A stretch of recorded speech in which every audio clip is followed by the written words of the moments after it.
Okay, we are live 4/19/2025, an auspicious day, anniversary of Waco, the incineration, anniversary of the McVeigh bombing, Oklahoma City, anniversary of Maxwell Azrello outside the Trump trial, setting himself on fire to advertise his crappy manifesto, right next to a hot dog stand. Although CNN people were drooling over the hot dog stand, they thought, like, no, it's that man burning himself. And by the way, that was Zelle gel. How do they do it? It's not CGI. It's called Zelle gel. It's a naked burn gel. They use these on Game of Thrones. It's better than CGI, and it's just a gel you put on, and it's, it burns, and it looks realistic, but it doesn't, burn so fast that it actually harms you. But you can't scream because you have to hold your breath. So you'll notice that these fake burnings, like that one soldier that did it, and then Maxwell Azrello, they were completely silent. Even the guy who did it at the ellipse in 2019, 33 years after the previous guy did it in the ellipse. Both of them being 33 years old, of course. But, all that aside, they were obviously using some kind of naked burn gel. That last one, TMZ, was right there to record it. Beautiful sight. He's got a USA shirt. He's on fire in front of the obelisk, the Washington Monument. I'm like, this is foreshadowing something, and it did. And of course, there's more to it.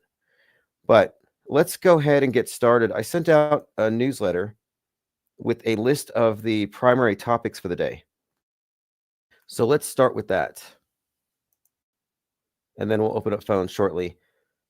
So I don't know if this means anything necessarily, but I also want to point out that Holy Week started on April 13th and ends on Sunday, 4/20, which might mean something.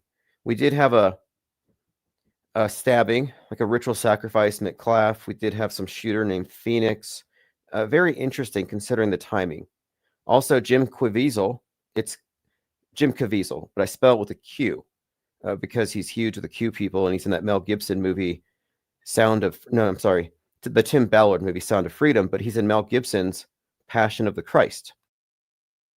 In fact, he was 33 when he played that role, and supposedly he died during Passion of the Christ. He was struck by lightning, a cross fell on him, he got whipped for real. Like, he actually did suffer for that film, if you believe the PR hype. But they're making a sequel, and that's coming out. It's in progress right now. Mel Gibson's behind it. I think it's called The Resurrection of the Christ.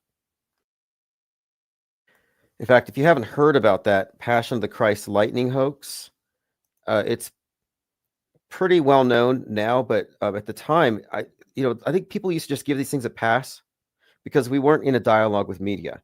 Media told us, but now we're like calling BS on stuff. I mean, the blowback against Kate Perry is really, I think, unprecedented, and it never would have been possible. And it's funny because it's all partisan. It's because the sexist alt-right types want to bash on a feminist rocket launch. And it's funny because they're calling it fake, not really on principle in terms of it looks fake, but just, I think, because it supports their side. We'll get into that. But Mel Gibson's Passion of the Christ starred 33-year-old Jim Caviezel. He said he was perfect for the role because of his age.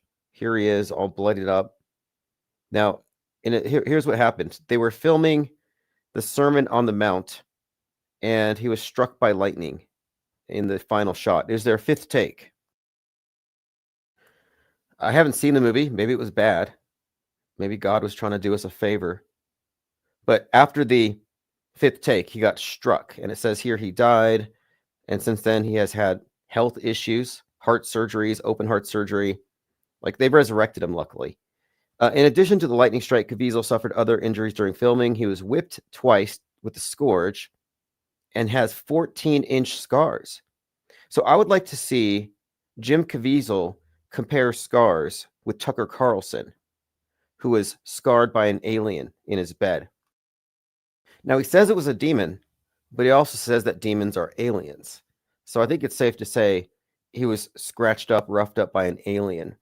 And it was neither of his dogs. then it wasn't his wife. It was definitely aliens. And he has scars to prove it, but I haven't seen those scars. So I want to see Tucker's scars and Caviezel's scars. By the way, we'll talk about Tucker Carlson. He was in an Illuminati dungeon with Conor McGregor, who's going to be president of Ireland. Okay, so he was hit by a cross that weighs 150 pounds, fell on him. It caused him to bite through his tongue and cheek. This was included in his nap. So in addition to being struck by lightning and killed, he got whipped so hard with the scourge that he's got scars, and then he bit through his tongue and cheek when the cross fell on him. Caviezel has spoken about these experiences, reflecting on the spiritual significance and the challenges he faced during the production. Despite this, he's expressed deep faith and profound impact that the film had on him. Right, if this was real, he would have sued Mel Gibson. And Mel Gibson has always been associated with conspiracy theorists. If you remember, he got drunk once and he ranted against Israel. So he's always kind of been there. He's been in that movie Conspiracy Theory. And he even is included in some predictive programming. A year before 9/11, the movie Patriot came out to make people patriotic. This guy's working on a rocking chair. He weighs it. He's like 9 pounds, 11 inches, perfect. And he's about to sit on it, and everybody looks expectantly, like they think it's going to collapse. The camera zooms in on 2 legs of this rocking chair, and then it collapses. Then his farmland gets invaded, and he has to go fight overseas, like his son does. And so it's this thing about the father and the son going to war. But, it's right before 9/11, right on time. And let's not forget that if anybody can be credited with directing the assassination attempt on Trump in Butler, Pennsylvania, it's Mel Gibson. It's Mel Gibson. If you haven't seen my predictive programming breakdown on it, the IPR deep dive, you have to look, because everything about the PR shots on that day, the fight, it was mirroring Braveheart. In fact, the New York Post even put an article out called Braveheart, and it was Trump on his return to Butler. These are not coincidences, and I've gone into nuance with it, because this is art direction. This is a artistic production. We're looking at a made for a fake news program. I mean, this is how they fake history. We talk about this all the time. So yeah, Jim Caviezel. Okay, next. Blue Origin flop. Yeah, so the Blue Origin flop is something we'll continue to talk about, and some pretty huge channels are calling it out as looking fake. And the thing is, a lot of them are calling out bad evidence. Like the dummy hand. Sorry, but the dummy hand is from a 2017 launch. That has been spread by disinformation agents. That is truther bait. It's been debunked. Anybody sharing that is questionable. All these big platforms are sharing the stuff that can discredit them immediately. Even the door. Yeah, it's a pressurized capsule. Logically, you would think that they wouldn't have opened it. It was likely a goof, but they're going to explain it away. So they're not really doing a thorough analysis of it. And all the people calling out the Blue Origin flop as phony and fake and just a PR stunt believe in Elon Musk. So you see the problem here. But we'll talk about that flop and who else has discussed it. Candace Owens going batty again. And I think this is not a coincidence. I don't think it's a coincidence that Candace Owen is out there talking about, well, Satanism and NASA and fake moon landings, and at the same time dragging her whole track record of anti-Semitism, according to the media. So my point is, she's doing some real significant damage to anybody who's just covering unskeptically what we're seeing visually, what we're told to believe. And ultimately, that's what we're talking about here. We're talking about critical thinking, not conspiracy theory. These are two different things. But she's out there throwing just really anything that sticks. She'll throw anything at the wall there, and it's really discrediting. So I think there's an agenda behind Candace Owens. And then we have Shape Trader. Jeranism is now an official pervert. Yeah, guess who is not calling the thing fake, of all people? I mean, who saw this coming? Guess who's not calling it fake? Let me find that clip here. So Jeranism is actively defending that launch and Blue Origin in general. And he even saw the curve, which is kind of unusual to me of a claim to make, even if you really believe in everything, because the altitude that they go isn't really high enough for them to have seen the curve. I mean, I find it questionable about, could they even see the curve from, let's say, the ISS, which is 285 miles up? But these ladies went on a 50-mile high joyride. They didn't even reach the Kármán line. So let me go ahead and bring up this clip here. Let's listen to Jaron having the overview effect vicariously. Jaronism sees the curve. And this is from his own channel. I just took a clip here. I was kind of curious. I was like, what is he going to do? How is he going to play this off? Is he going to completely go ball earth, and is he going to start suddenly believing the CGI? And I was a little surprised, because that is the path he is going. Take a listen. Which I think this is like the flight before the last one or the one before that. I don't remember. 2 or 3 flights ago. These people are not all there watching a fake launch, as you might think, as Jake the asshole might think. People who want to call this fake and then slack off everyone else and be like, oh, if you call this real, you're deluded. No, you are deluded. You've lost your touch with reality. Okay. By the way, I heard Jake, you were with Rusted Soul a long time ago. That's pretty funny. Pretty funny. So here she is going up there, and then this is the. Oh, this is actually kind of cool when you hear the sound. Let's listen to this. This. Stand by separation. Stand by separation. This would scare the shit out of me. Oh my God. Oh, there we go. This would scare me. I mean, yeah, I'm sure.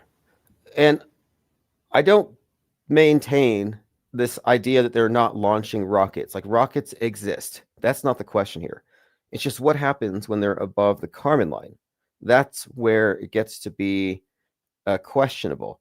But the idea that they would send them up on a joyride and let them float back down, that's not 100% far-fetched, although I find it highly unlikely that they would put all these high-profile celebrities, these important people in one capsule, because it just could have been a huge disaster. This could have been another Challenger. So I think it's more likely that they would have sent dummies up. I think that's conceivable. It's conceivable they faked the whole thing in the Vegas sphere and then just planted the capsule after the fact. I mean, none of this is relevant as far as I'm concerned. But here is Jaron seeing the curve. Take your time, guys. Don't worry about it. So they have like 4 minutes only. It's just a glorified ride. It's a carnival ride. Okay. But obviously it looks like you can see the curvature of the earth now. Okay. But obviously it looks like you can see the curvature of the earth now. I had to slow it down because he tried to throw it out there really fast. Like, but you can see the curvature of the earth. No, you can't. That is not even curvy looking. Honestly, it looks like a movie screen. And I think this is some kind of fertility, right? And I think these people are overacting. They're ecstatic when they reach space. I think it has some different, some meaning to it. When you look at the fact that NASA, the space agencies, are just the modern iteration of the ancient mystery schools. No different. This is all ironic and it's funny. You have this group of, it's a feminist rocket launch. That's how it was packaged. And so they're co-opting this symbol of male power, the male god, and it's being ripped on by the sexist right wing. Like, this is just comedy. But here's Jaron seeing the curve. Reverse history says it looks like you can get Jaron to say anything if you pay him enough money. Well, I thought so too, but somebody sent me a message, which I'll show you in a moment, in which they insinuate that maybe he has been compromised. It's like you can see the curvature of the earth now. It looks like you can see the curvature of the earth now. Many people have pointed out before. All right. And she's like moaning in the back, which is absurd. But the fact they don't have helmets is also absurd. We have not seen, as I said, we have not and we will not see the video of Kate Perry singing What a Wonderful World.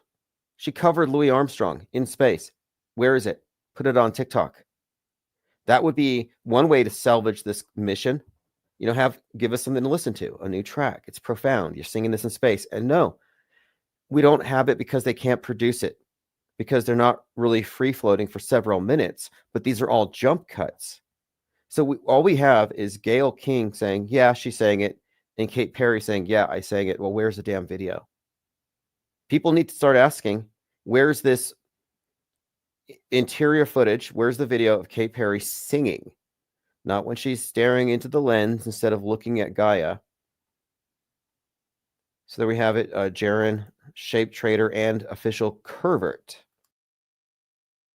Now, I don't care if you're a believer in the shape of the earth one way or the other. I mean, I'm not even sure. I'm not even an earther. Like, I don't quite have enough information to be confident in stating that I have a complete model of the universe. I don't. Nor do you. Even if you believe in the official paradigm, we don't know what's at the edge. There's so many questions to be answered that I don't feel like I need to rush into something based on what I know to be limited information. So I don't even consider shape to be relevant. I'm very agnostic about it. Like I said, it's really about the model of the world we internalize. And is this an open or closed system?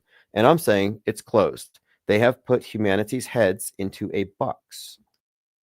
Our collective head is in a Truman Show. Our minds have been fed a steady flow of misinformation and history-bending fake news lies that they have put us into a fictional universe that they control. But nothing new here. Okay, so let's continue. Alien attack survivor Tucker Carlson and UFC champ Conor McGregor Masonic grip. We'll look at that. By the way, pop quiz. Conor McGregor has made the list of the 50 highest paid athletes of all time. So what is the rank of the UFC star? Again, Conor McGregor made the list of top 50 highest paid athletes. Anybody care to guess his rank? All right, we're joined by Clockwork 113, Austin 108, Ears Up, Penguinati Auto Hoaxer, Piano Andante, The Frugal Snowbird, I Interrupted Your Nap, Lord Laney. Well, you know, you can take the programming while you're sleeping, but then it's not a deep program. You have to be awake for this. Reverse History says, happy Saturnday. Ted Striker 112, thanks for joining. Let's see what else. Ali Goering and Joe Dubs. He says, it's really obvious a few hundred hours of research, like literally. Yeah, it is obvious, isn't it? And Brock Till Payday has joined us. Rank 33, you're correct. McGregor is number 33 among 50. Not a big deal. I was just like thinking about it. I remember this character. I've seen him, his talking points. I've kind of followed the drama around some of these characters. And then I see him on Tucker Carlson in a Masonic lodge, which doesn't mean anything, but I mean, in and of itself. But generally speaking, conspiracy theorists have conflated the Masonic lodge with the powers that be and their secret society networks, whether it's just like low level or it's somehow considered to be part of that. And it's kind of, I think, kind of interesting that they would just go in there unabashedly, like not realizing the optics of it. I mean, this is part of the whole Q lore, you know, the whole QAnon thing is that these different secret societies are part of this network of adrenochrome harvesting satanic rulers of darkness. And there you are hanging out in one of their clubhouses. Okay, let's continue here. Ian Miles Cheong, who is one of these major right-wing S posters, says Candace Owens wants you to believe that this great American hero is a liar. Yeah, she's getting ripped on by right. See, this is interesting. So the right-wing types have really clung on to the space program as a testament to the power of America, free enterprise, freedom, capitalism. But the space program itself leads to the same place as radical environmentalism. And anybody familiar with this debate between, you know, climate change and is it political, is it economic? They know like watermelon Marxism, the accusation that it's only green on the outside but it's red on the inside. It's got this agenda. Well, I'm saying that the Mars program is red, the red star, red planet. It's all space communism. And that the environmentalist view of things, sustainability as an ideal, this stuff doesn't sell well to the capitalists. But they bought the space program. And Musk is a huge part of this. So they have essentially bought space communism under a different name. They've been convinced that the idea of freedom and progress somehow ends in this enclosed dome in a spacesuit living underground. I mean, it's a gulag. Okay, let's see. I got this email from moveon.org. Reminds me Earth Day's coming up. Dear MoveOn member, as Donald Trump continues to slash funding to fight the climate crisis, we must raise our voices. And I just politely let them know, dear MoveOn.org, Earth Day t-shirts are bad for Mother Earth. Just wore the same one you wore last year. If your Earth Day shirt isn't recycled, I don't care what you have to say about saving the planet. According to Laura Loomer, that's like a disclaimer anytime she says something. According to Laura Loomer, Islamic terrorists have murdered 56 Christians during Easter celebrations at a church in Nigeria. Isn't that just tradition? Like every Holy Week, it's like an absurd number of Christians got killed over there. It's like, just change religion already.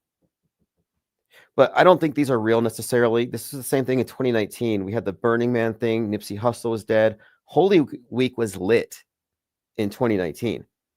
And right now, we have something similar to what we had back in 2019. There's some kind of atrocity going on. I'm not really sure all the details. She says Christians are the most persecuted people in the world. Stay strapped this Easter. So is she a Christian or a Jew? I don't know anything about Laura Loomer other than she's a world stage actress. It's like a reality TV show. It's grotesque.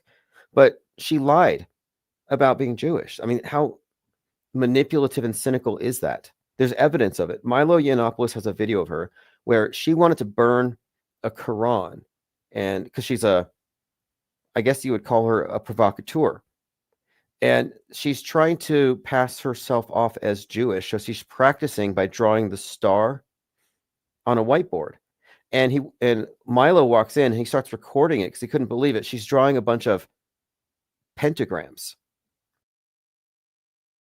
like satanic pentagrams. And he's like, no, that's not the kind of star. So I only bring her up because according to my read of the scripting, she's going to go. She's got to go. Just as Musk has become a target of the left as per The Madness, as that movie has really laid out the script for everything that has followed, from Luigi to Musk to Trump to the radical leftists rising up and burning Cybertrucks. There is a character in that show, Lauren Jennings, who is not only a match for Laura Loomer, but in recent weeks, Laura Loomer has fulfilled the prophecy of Netflix. It's almost like that, where in recent weeks, Loomer has had threats by the NSA, and she has suggested that Jack Dorsey needs to go to prison for election interference. Lauren Jennings in The Madness figures out this tech billionaire was involved in election interference, and he has her killed. So here you have her making the same claim as her, I guess you would say, her counterpart in fiction. And she walks right into that storyline, and now she claims she's getting violent, expletive-laden threats because of what she did to the NSA. So they're setting it up. Not to mention the media assault on her, the attacks on her sanity, making it seem like she's really like a danger to herself. So they've created this perception.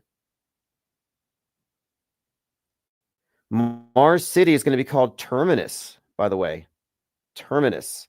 Elon Musk has suggested that they're going to name the first city on Mars Terminus, which comes out of Isaac Asimov's Foundation, which is very interesting. He put a copy of that in the black box in the Starman Tesla Roadster sent to space. But the concept of the Foundation, like what happens if you start a new civilization? What do you leave behind? And that's what we're being given with the space program. We're being shown that the new way forward for humanity collectively as we become multiplanetary is not going to be American. There's not going to be a McDonald's on the moon. There's not going to be a Walmart on Mars. We're going up as commies. And this has been very clear for a long time. This has been the agenda since as long as they have been talking about the Mars program in science fiction with books like Stranger in a Strange Land. But even further back, go back to the book Red Star. Way before Apollo 11, Red Star, Russian rocket scientists, they were like spiritualizing space, panpsychism. They were the ones, it was some guy named Constantine who actually said that mankind's destiny is to become a multiplanetary species. Musk has been quoting them heavily. But around that time, there was this book called Red Star about the perfected society of communist bases on Mars and how they need to bring that back to Earth. Make Earth Mars. Okay, let's see. Truman B3000 says, Upchurch has just dropped a song called Massacre. This is where it's at. It says, Holy Week was lit. Quote of the decade, sir. Oh, yeah, that was a good one. I mean, I'm hoping that this week turns out to be similar. I mean, it's almost over, but tomorrow there's still time. And there's some interesting new developments, like the Golden Dome. This idea of protecting America with this Golden Dome. It's getting us ready, I think, for the space wars, for the space nukes and everything else. Penguinati says they pervert and sexualize everything. Why would they resist perverting the obelisk? Well, it has always been a symbol representing the generative principle in nature, the active principle. So, male feminine duality is encoded into all the symbols. And so it's really no different, but it's not meant to be perverted so much as I don't know if that's the way that I would describe it. Although, I mean, pagan fertility rites, it sounds like that. I don't know what to make of it other than that's just one aspect of worshiping the forces of nature, life itself. And that's kind of what these cults seem to be about, Loosh worship. And they do seem to make a big deal about the cycle of death and rebirth and resurrection. And that's why that's one of their primary symbols, because the god Osiris, represents, eternal life, death, resurrection. Dwayne Abid says, that's why it's comical they push for wind turbines when they're horribly inefficient. Oh, I see. Penguinati says, yes. The next time you're in a city center with a large flagpole, examine it carefully for wiring. These flags are made of conducive fibers and harvest kinetic ethereal energy. No, I've heard that these various pieces of architecture, flagpoles, that these are remnants of a previous civilization that knew how to harvest free energy. And this has been kind of a mainstay of the whole Tatarian thing, and this you'd call it Antiquitech. But if true, when is it going to be repeated by somebody? Or has something fundamentally changed to the environment to where these things no longer work? Like the idea that church steeples weren't really symbols of this fertility god, but were really just energy accumulators. I don't know. Sounds interesting, but I'm very doubtful. Cubstar says, Terminus is the Roman god of borders. Putin invaded Ukraine the day after the Terminus festival day. Interesting. Ted Stryker says, Terminus sounds welcoming. Well, didn't Musk say he wants to die on Mars? It's like, we're all going to die, so why not die on Mars? Which is a strange thing to say. Like, let's die millions of miles away from the people that you know and love out there where no one can save you. And it's like, no, I think not. Go die out in the wilderness. You got to die anyway. Might as well, feed the animals. Like, I don't know where he's coming from sometimes, but yes, he definitely wants to die on Mars. If I was a scriptwriter and I wanted to dampen the enthusiasm for space travel because they can't fake it good enough yet, I would set up a big starship and load it up with celebrities, like celebrities, politicians, actors, like another Titanic. And then I would have it go to Mars, and on the way it gets hit by an iceberg that is a comet, which are just ice. So if we had like a space Titanic disaster, they could delay the next expedition to Mars, the manned one, for decades. Meanwhile, they'll send robots up, and nobody's going to question the robots. Nobody thinks that the rovers on Mars are fake. No, it's just a camera on top of an ATV driving around, taking pictures of our future real estate. No, it's not that. And I mentioned this before. The director of Donnie Darko's father worked on the rover called the Viking.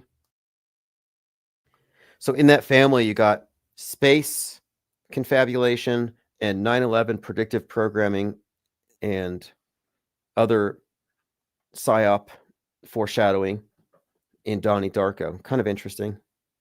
And I think it makes perfect sense when you realize that behind the scenes, it's all the same. NASA has never been about taking you to deep space, to some future resort on a distant exoplanet. The purpose of NASA has always been about controlling the space and programming the space between your ears. Worldview warfare. Till says Terminus was a community in The Walking Dead that was a sanctuary for survivors, turned into a community of cannibals. Yeah, I could see a real Mars expedition devolving into cannibalism. Cannibalism on Mars. I mean, they would likely recycle you anyway, in every way possible. There's this thing called astrocrete, where scientists say that they can mix your blood with the Martian regolith. So you take the Mars dust and you mix it with blood, and you make bricks, some kind of concrete. So they're already talking about how to make it the ultimate in sustainability, where even your body fluids go into the construction of the materials. And I think this is also meant to tie into the very notion of blood and soil, where the initial founders are literally building the infrastructure of their blood. This is where it's at. TV says, Tim, you see the story about the former quarterback from Tennessee. He left the University of Tennessee. Check out his name. I'll take a look. Truth Hurt says they removed an obelisk here that was a monument to a Confederate war soldier. It's challenged in court for a year, but I think it will remain down.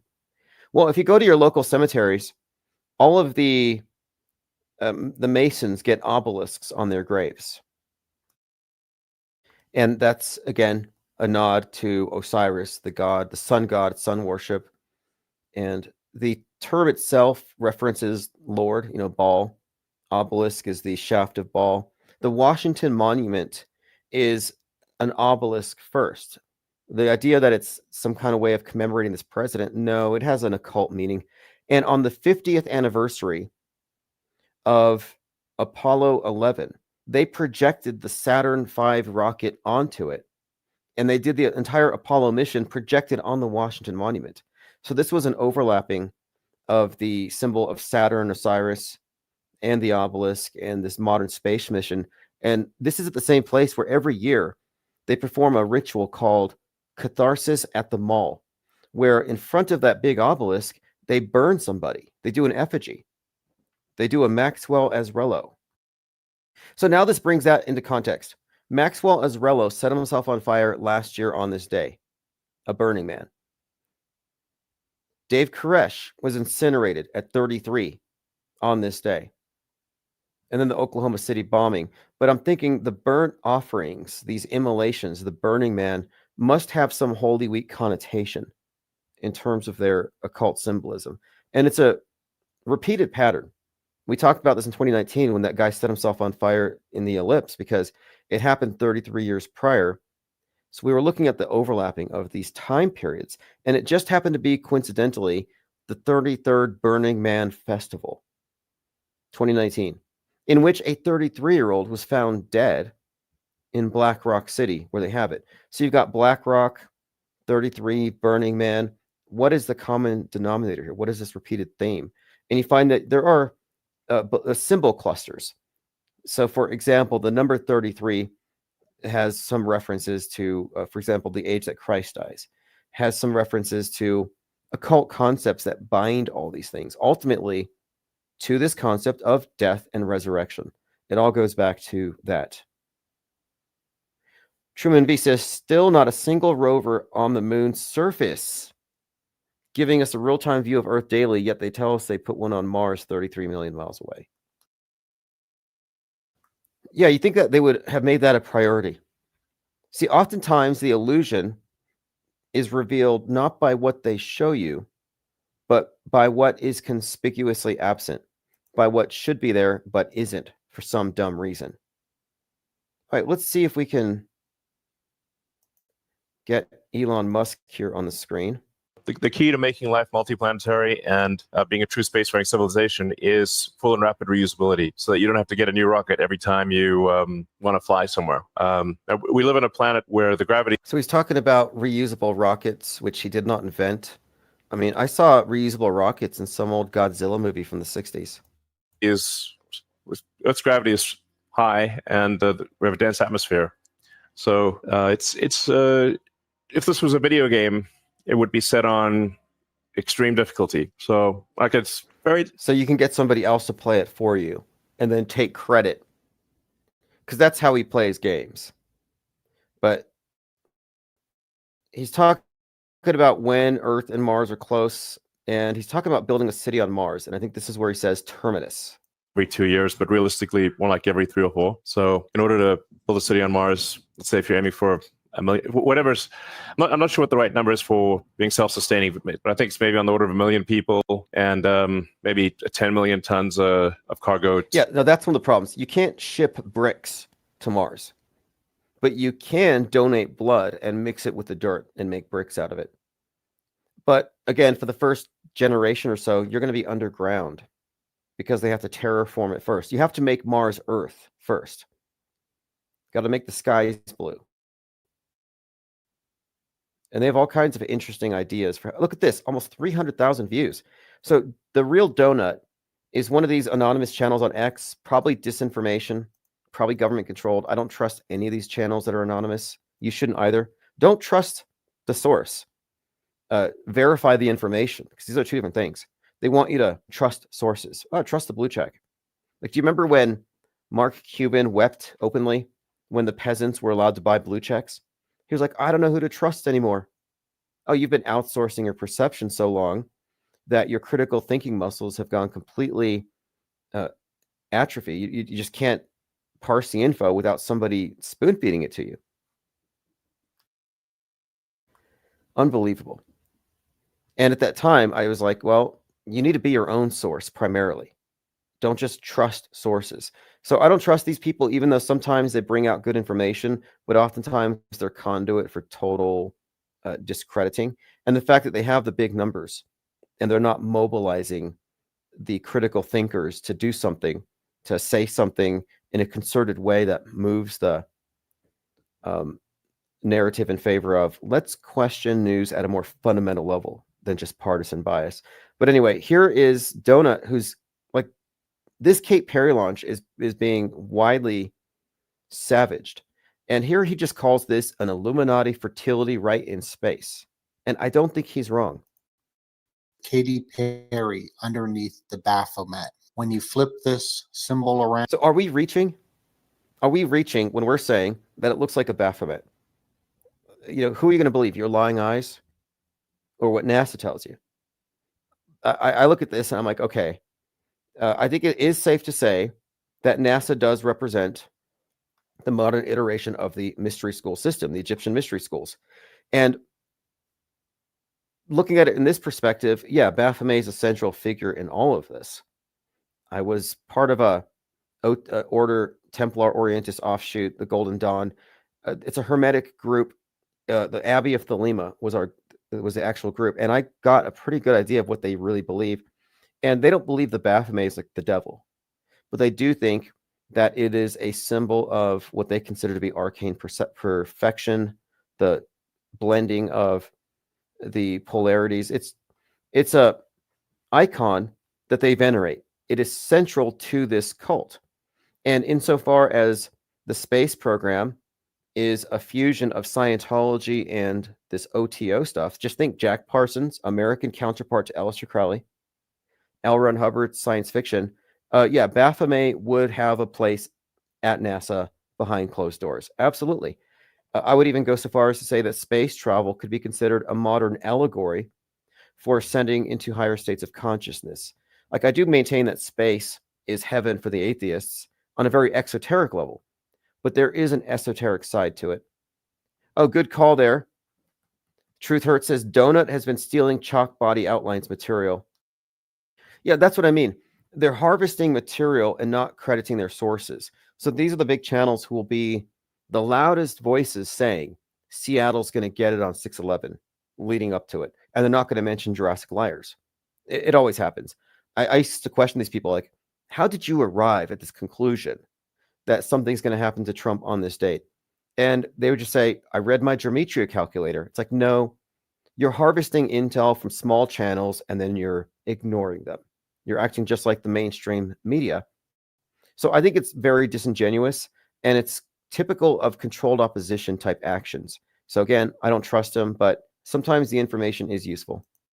Found it is the Baphomet. The goat imagery is associated with fertility. The virgin uterus went into space. Now, Virgin, that is something I haven't really gotten too deep into here much, but Virgin Airline definitely venerates the goddess.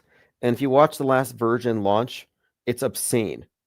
It is obscene. The way the two wings of the plane and everything moves and it goes through these motions, it's not hard to unpack it, but Virgin, Virgo, goddess, he even has this boat. I think it was called the Scarlet Woman. I got to know, or the Scarlet Lady.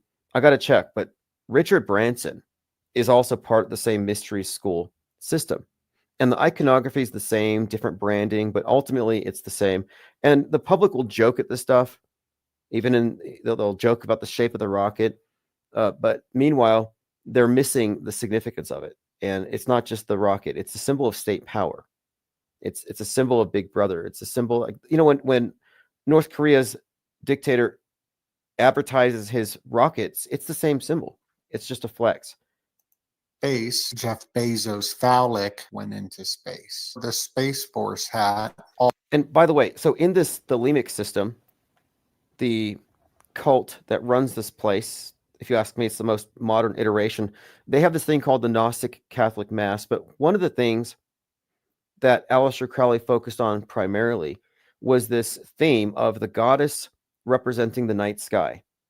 And you often see images of Mary or Isis with stars on a blue robe. It represents the night sky. So the night sky is the womb of Isis, from which the sun god is born every day.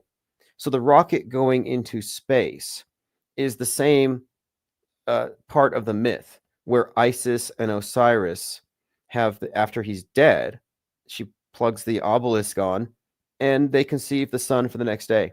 I mean, this is their myth, and it's just being retold through NASA's lens, a little science fiction attached.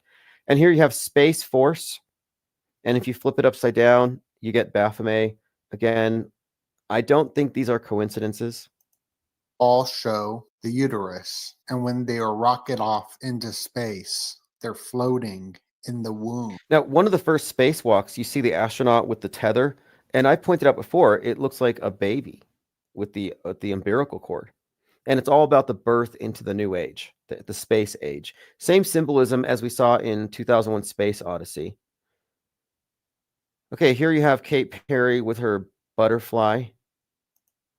While we see this Baphomet symbol trend worldwide, Lady Gaga doing the Baphomet, the #1 viral. No, Lady Gaga just performed on SNL a song called Abracadabra. And I wasn't planning to get too esoteric about it, but this is what they're talking about. So the book that was channeled, that is the Bible of this cult, is called Book of the Law. And they refer to it in their cultic circles by a number, Book 418. And 418 is the numerical equivalent of the phrase, the great work. The great work is the same concept as the great reset. It's about resetting for the new age. And this new god construct was the young androgynous child Horus. But the number 418 is also the numerical equivalent of the word abracadabra, which is therefore designated as the word of the age. So it's like in terms of their cult, that specific word has very specific and important significance. It's about the power of the spoken word and controlling reality through spellcraft. But anyway, let's continue. Viral meme doing the exact Baphomet hand gesture. Amazon, a Mason, with. Now, we've talked about Jeff Bezos quite a bit. Amazon and the symbol of the person, the character Nimrod in biblical lore, the builder of the Tower of Babel, and how this correlates not just with Bezos, but with America in general, Babylon, the Space Needle in Seattle and its correlation to the One World Trade Tower, the obelisk symbol representing this theme of the One World system. It's all correlated. But Bezos, again, has a great deal of significance in the script, as much as Musk does, if not more. With the phallic for the prime, because the whole rocket program was created through sex magic. This goddess symbolism is prominent in the secret societies, going back to the Eleusinian mystery cults. We even see Ishtar. Now, in the Eleusinian mystery cults, one of their most well-known ones is the story of the kidnapping of Persephone, taken into the underworld, which corresponds with the transition from summer into fall. And this was reenacted on the world stage with the kidnapping ritual of Gabby Petito. Total fake, didn't really happen the way it's reported. She's not dead, but that's besides the point. She was presented as Virgo, as this basically the spring maiden, kidnapped by Hades, and then they find her body just days before the autumn equinox. Again, this is typical of the cult. So I don't disagree that this is 100% a ritual. At the top of the symbolism, and Libra, there's the 33. How many people notice this? The 33 right there at the bottom. We even have the Libra scales wearing the blue dress. They're all wearing blue on the space mission because Libra is. All right, let's continue. I mean, some of this is useful information. I'll get back to it later. I want to see if you caught that one episode of that TV show that had a similar launch. This is good research. I have read this one on the left, Aleister Crowley and Enochian Magic. But there is a great deal of significance to these things. It has more to do with this ancient ritual and paganism and Holy Week than with science and feminism. That's all just the exoteric cover. Interesting clip. To get to the FSU shooter, his name was Phoenix, which kind of stands out to me, possibly significant. But one of the victims, or one of the, I wouldn't say victims, but somebody who was at that school where it happened was also a survivor of Parkland, if you can believe it. I mean, I never thought it would happen to me for the first time. The same girl who survived the 2018 Parkland school shooting alongside then student and DNC Vice Chair David Hogg survived yesterday's shooting in Florida. I wonder if she used the tiny book. Do you remember that story? One of the persons said that she would have. We got to go back to Parkland one of these days. That one was pretty bad. There was this one witness. There's a couple of them worth bringing up. One of them claims that they were in Holocaust class, which I didn't know that was a class, when the Nazi with the MAGA hat comes in and starts shooting with an AK-47, and she throws a copy of one of these books that they were studying. I think it was a Diary of Anne Frank, and it caught the bullet and saved her friend. So her friend saved her life by throwing a tiny book.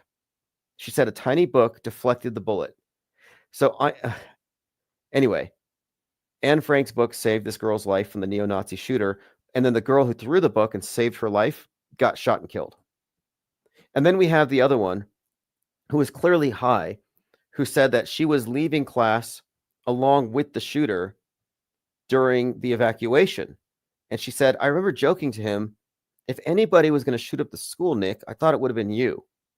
But it's not you because we can hear the shooter in the background. So she kind of gave him an alibi. Well, then she disappeared. She got interviewed once and then she got suicided. So there's a story. Yeah, the FSU shooter's name was Phoenix. XG says Jeff Bezos' real name is Jeffrey Preston Jorgensen. Why the change? Interesting. I'll do another deep dive on this character if you want to see the Nimrod builder, the Tower of Babel overlap. It's fascinating. This is from the Liberation Project. Why people sympathize with Luigi Mangione and not private health insurance. We, the working class, are realizing that political struggle is not left versus right, it's rich versus poor.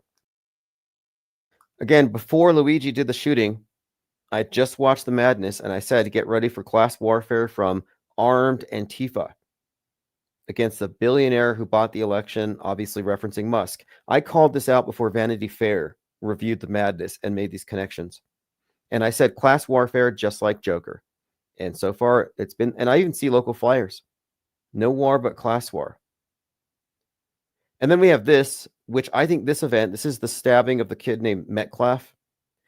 I think this is fake for the purposes of stirring up resentment against the left.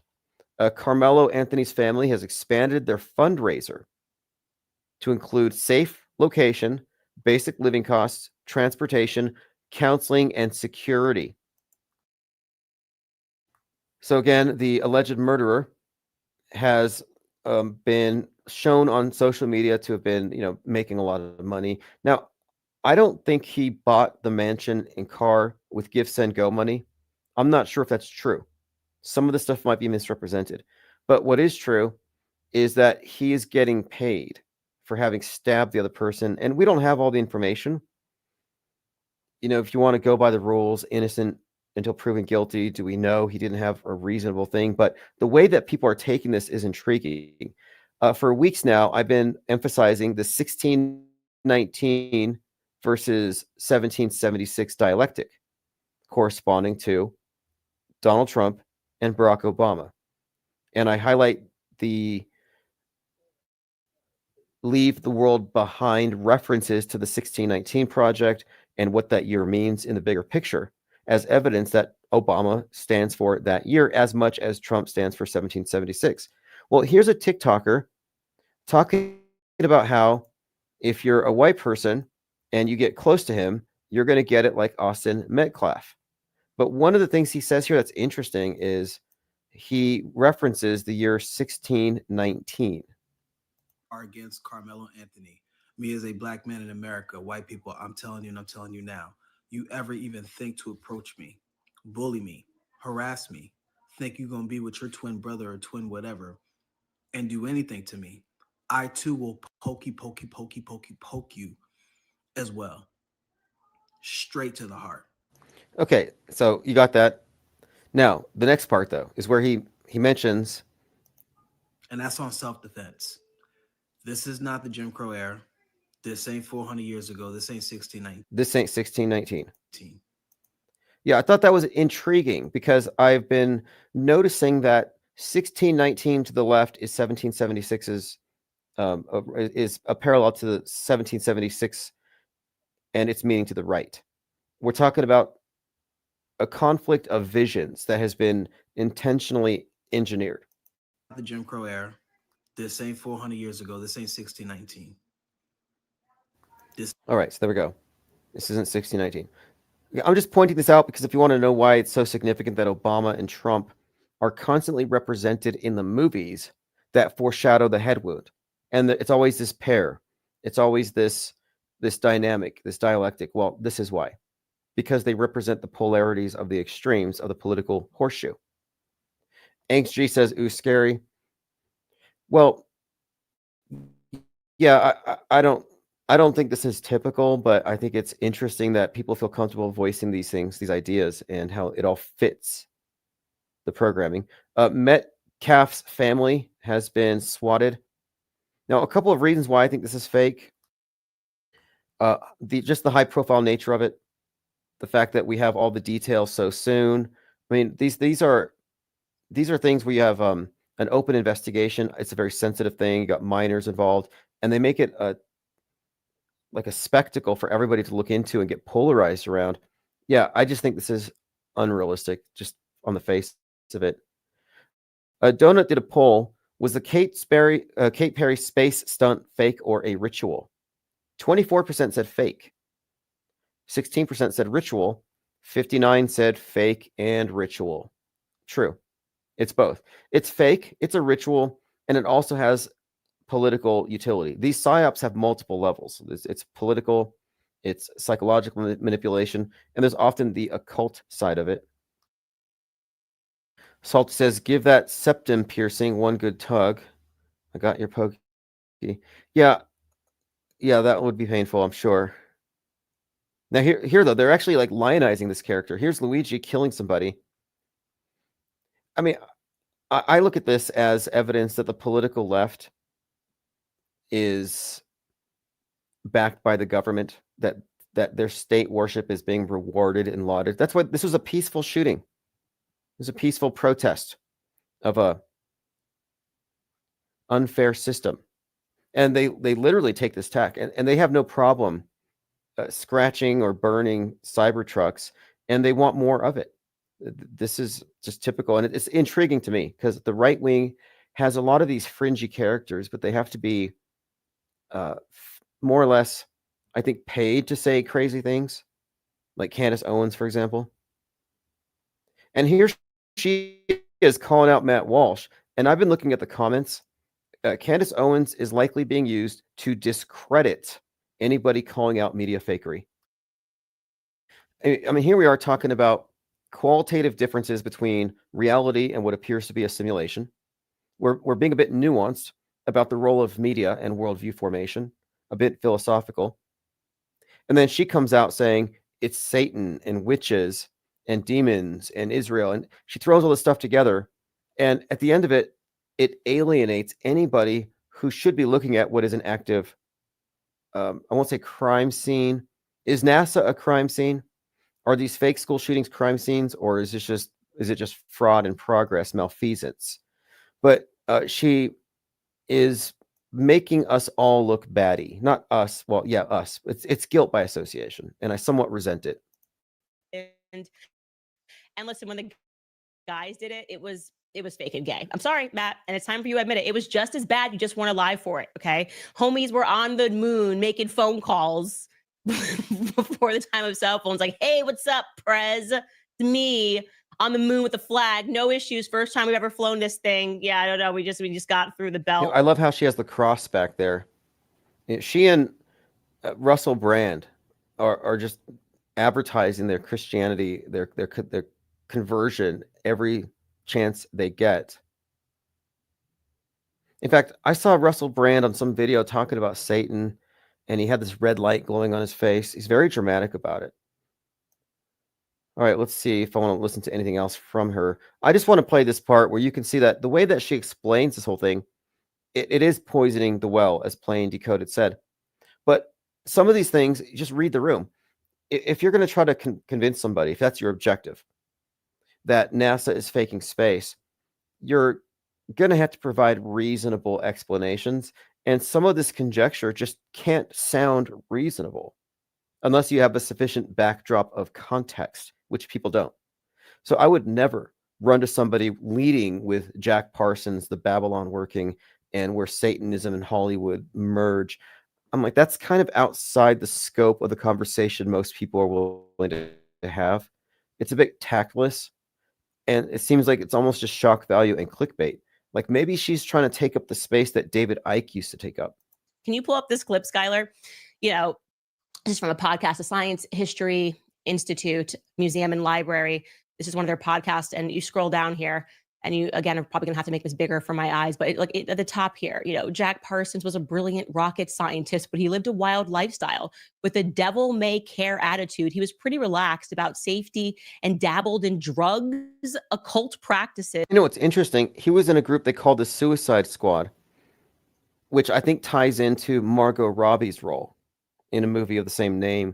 So there's this overlap, and Margot Robbie being in Babylon and Barbie, a lot of connections here that we could delve into about her role and the archetype that she represents, which I maintain she represents as Barbie, as Babylon. She represents this new iteration of the goddess for this new age cult. And the new age goddess, they represent her as a red witch, the woman in red, Scarlet Woman. It's a recurring theme. When Jack Parsons and L. Ron Hubbard were hanging out doing this ritual to invoke the spirit of the Antichrist, which sounds crazy, they were performing this ceremony with a movie star called named Marjorie Cameron, specifically because they did a spell to summon a Scarlet Woman priestess, because they use these priestesses in these ceremonies, and that's their designated term, is they are the Scarlet Woman. It's like a high priestess. Well, later, this high priestess was in a movie by Kenneth Anger called Inauguration of the Pleasure Dome, about the New Age and the rise of this new goddess. Kenneth Anger also did a movie called Invocation of My Demon Brother that had Mick Jagger in it. And he also worked with somebody from Led Zeppelin, and one of the Manson killers was in the movie with Mick Jagger. I mean, I have to do a mind map just so you can see the overlap between Satanism, the space program, and Hollywood and music. It's pretty intriguing, because there was a point where everything kind of just gelled together. It became very obvious. All right. Rico Saw says, Candace Owens is, yeah, look, again, I don't believe that she believes anything she's saying. I think she's just a teleprompter reader. I really think it's that simple. And she sent her production company, I think, or her producer, went down to Antarctica with Jeranism and Witsit Spitsit. So, like, why is she still, how is she so embedded in this conspiracy area if she's not some kind of an op? Interesting. Kevin Mooring says Sam Tripoli was in a Michael Jackson video and a Britney Spears video. Really? So is Sam Tripoli, was he a singer, a dancer? I know he's a comedian, but what got him into a Britney Spears video or Michael Jackson? Okay, let's see here.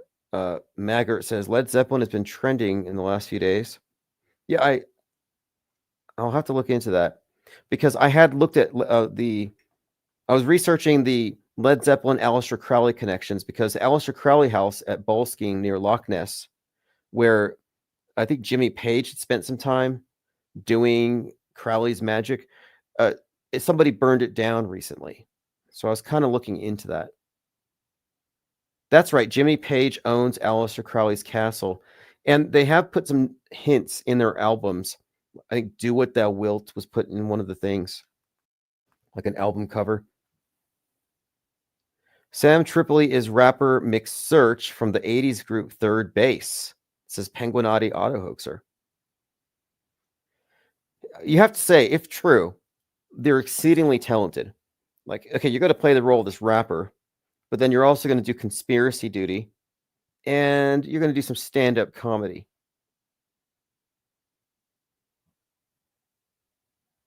All right, let's see here. Moving past her for a minute. This is interesting. Now, I don't think she's wrong, but I think she's probably not doing it right. You can arrive at the right conclusions for the wrong reasons, and it matters. There are people who will look at the news and say, oh, that's fake. But then if you pin them down, how do you know it's fake? Then you find that their claim of fakery is shallow. Every truther knows the mainstream news is fake. Every truther drinks the Kool-Aid from Alex Jonestown. You see how that works? So I like this clip, but I don't know if she knows or if she's just being cynical for clicks. But I don't know. Maybe she's onto something. This is going to be an unpopular truth because of the extremely delusional and deceived world that we now live in. But the reality is, the truth is that none of what is going on outside, none of this gets better. Everything in our world is fake. Our food is fake. Our news is fake. Our politicians are fake. Our history is fake. Even our financial system is fake. And the people on our TV screens, on our phone screens are lying to us because everything is a scripted movie. And if you want to believe the absolute garbage that is being spoon-fed to us, then that is 100% your prerogative. But I would hope by now, 5 years into this very odd new world that we now live in, this very new and odd reality that we all live in, I would hope by now that the majority of us realize and recognize that there is something much more sinister and something much more spiritual going on behind the scenes. I am at a point where I literally do not believe a single thing that I see anymore. I do not believe anything that I see. Now, let me add to this. Being a non-believer is actually taking the intellectual high ground. You have to willingly avoid critical thinking and take a leap of faith in bullshit if you want to go along with some of these major narratives. You have to play along. It's an alternate reality game. And to be a non-believer is to say, I have higher standards of evidence. And I think you should be proud as a non-believer. And traditionally, historically, religions have not treated non-believers very well. They want to throw rocks at you and burn you. And it's no different today with the mainstream religion, because we are non-believers. And that's a defensible posture. You shouldn't have to believe. You should know what you know, and then know why you don't believe what all the lemmings are choosing to believe.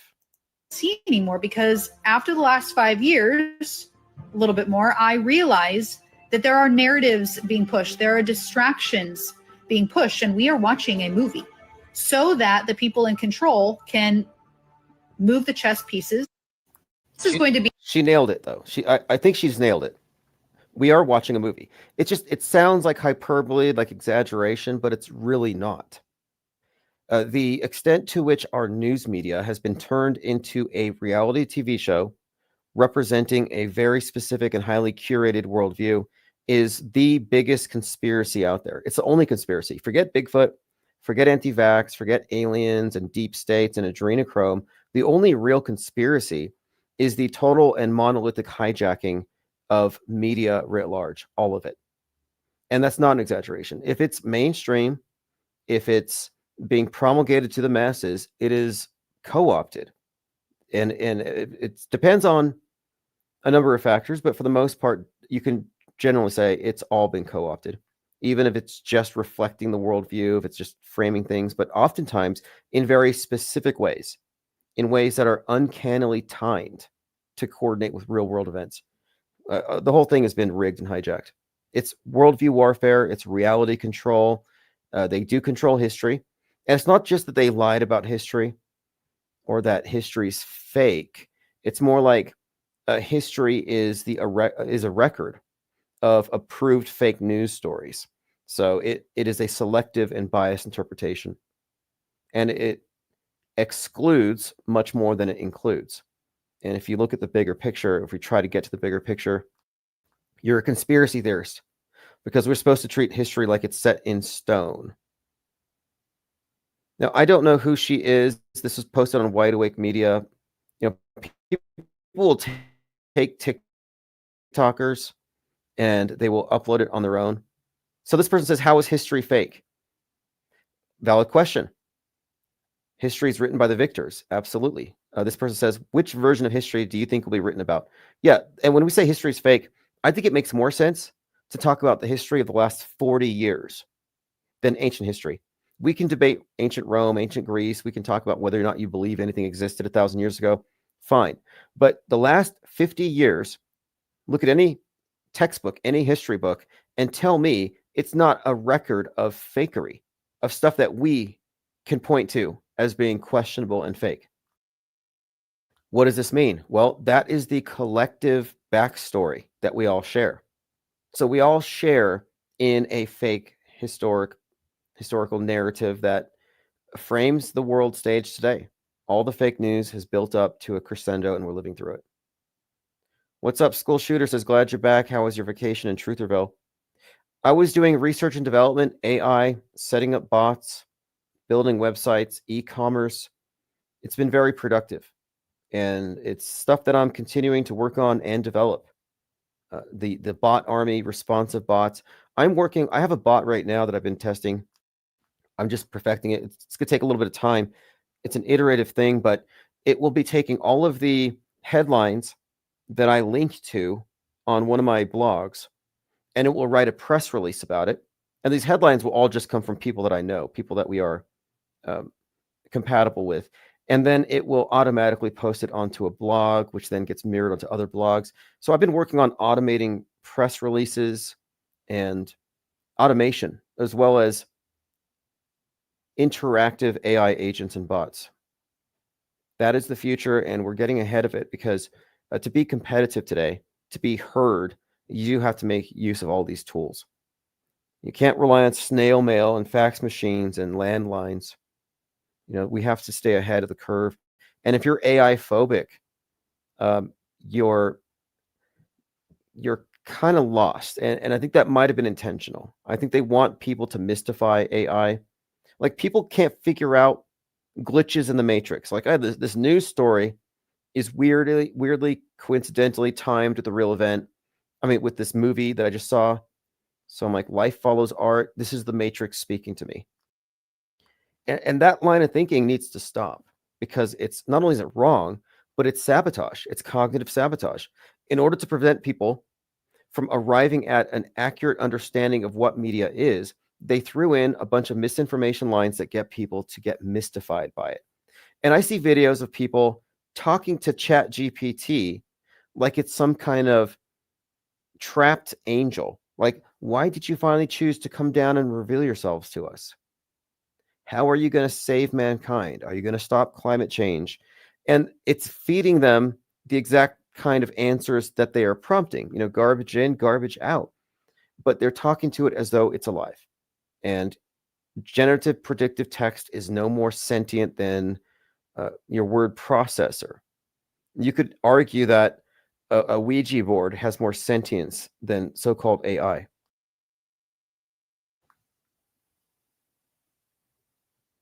Salty Siren says, Hell Realm time loop continuum algorithm.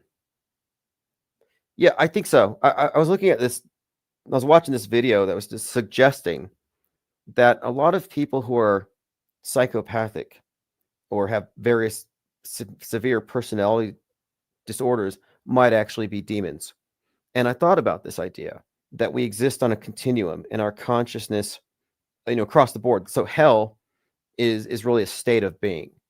It's a state of disconnectedness from higher consciousness, or perhaps even the state of being of those who are of this world entirely, who don't have any connection, not just they lost it, not lost souls, but soulless beings, because there's probably both. But this video had this, the narrator had this chart, and it just showed this idea of when you're starting to break away from that, or recognizing a distinction in types of people based on their consciousness and what level they vibrate at, you can kind of see that most of our lives might be lived in a sort of a purgatory until you can separate from this, if you can. And not everybody can. And it seems like these NPC or these organic portals to some lower realm have the objective of dragging others down to hell, metaphorically speaking, not literally. All right, let's see here. Penguinati says, wondering if Candace is uniting fake and gay in a way to smear people who call stuff fake as homophobic down the line. Yeah, I think that expression comes from like gaming culture. I don't know. But the way she's using it, the way it's being responded to, it comes off as dismissive, as arrogant, as not serious. And I think that might be the point, taking the seriousness out of it. And then if you add on to it, she put out a documentary, which is somewhat disturbing, about the French president and his wife and how young he was when they met, and suggests that they're gender inverted. And so she gets into that realm of transvestigation, which seems, again, like a foot bullet, like a planted conspiracy theory to make media skeptics look crazy. And I don't care about looking crazy, but I'm not trying to appease the MSM, but I just want to be, I guess, taken at my word, what we're actually saying. I don't want to be lumped in with these shock jocks and these provocateur shit posters. Kevin Mooring says AI is no joke. Well, it's not AI. It's just a tool, and it's a series of tools, but it's been turned into something else among truthers, and I think it's time to just go ahead and demystify it. It's a leveling of the playing field. It's a step forward in a lot of ways. And if you have any issues with or if you take issue with the idea that the power elite have the control of the means of production, they have like the best artists and all that stuff, like it's no longer certainly true. Like I was looking at this comparison between the special effects in an X-Men movie where this character dissolves, and in the original movie from more than 10 years ago, it took 6 weeks and $1.5 million to make that scene, to have this character, this actress, disappear, like they turn into pixels and disappear. Well, now you can do it for $9 with the premium subscription to any number of AI applications. T-Dog says, I watched the AI course and my new music video has lots of visuals. Oh yeah, send me a link. I'm trying to tell AI to animate some of your paintings. That's a good idea. Very good idea. I have some, if you're interested, I'll do another course. I'll do a follow-up one because I've been making coloring books and putting them on Amazon. Like you've probably seen one of them, but I'm also looking at taking things like scripts. I have a couple of scripts and turning them into animation, text to video. But I've tried out a number of new tools, and I have some ideas on nonfiction writing I want to talk about. I discussed creative writing in the last one, but in this one, I want to show how I'm using it for nonfiction. For example, I have an example here, in fact. So I was taking note of the date. So I took these 3 events that occurred on this date, and I gave it to ChatGPT. And I said, write me a short blurb for each of these 3 events. And it gave me what is effectively a little press release with citations, and it's all very useful. Here we go. April 19th marks a somber convergence of 3 major anniversaries in American history, each reflecting profound moments of tragedy, protest, and remembrance. Oklahoma City bombing, 1995, 30 years ago. The attack claimed 168 lives, including 19 children, injured hundreds more. Waco siege, 1993. So Oklahoma City was retaliation for Waco. Waco is where Timothy McVeigh and Alex Jones got their start. That's where they got radicalized into right-wing nationalism. On this day, 1993, a 51-day standoff between federal agents and the Branch Davidians ended in tragedy. In fact, Alex Jones rebuilt their church. 76 Branch Davidians were killed, including children and their leader. Last year, Maxwell Azrello set himself on fire outside the courthouse during the Trump trial, making a dramatic statement that drew national attention, reminiscent of historic self-immolation protests. Together, these anniversaries invite reflection on the complexities of protest, the consequences of extremism, and the enduring need for dialogue. And there's 24 articles cited here. This is from Perplexity AI, in fact. So Perplexity is very useful for what we do because people should be, I guess, capable of finding the facts behind your claims. I shouldn't be your source. Yeah, here's the PSYOP anniversary. Kevin Mooring posted this. And yeah, Sergeant Paul Weissapal, the specialist Paul Weissapal, FBI. Is he the grown-up Timothy McVeigh? I think so, for a lot of reasons. It's not just primarily their physical resemblance.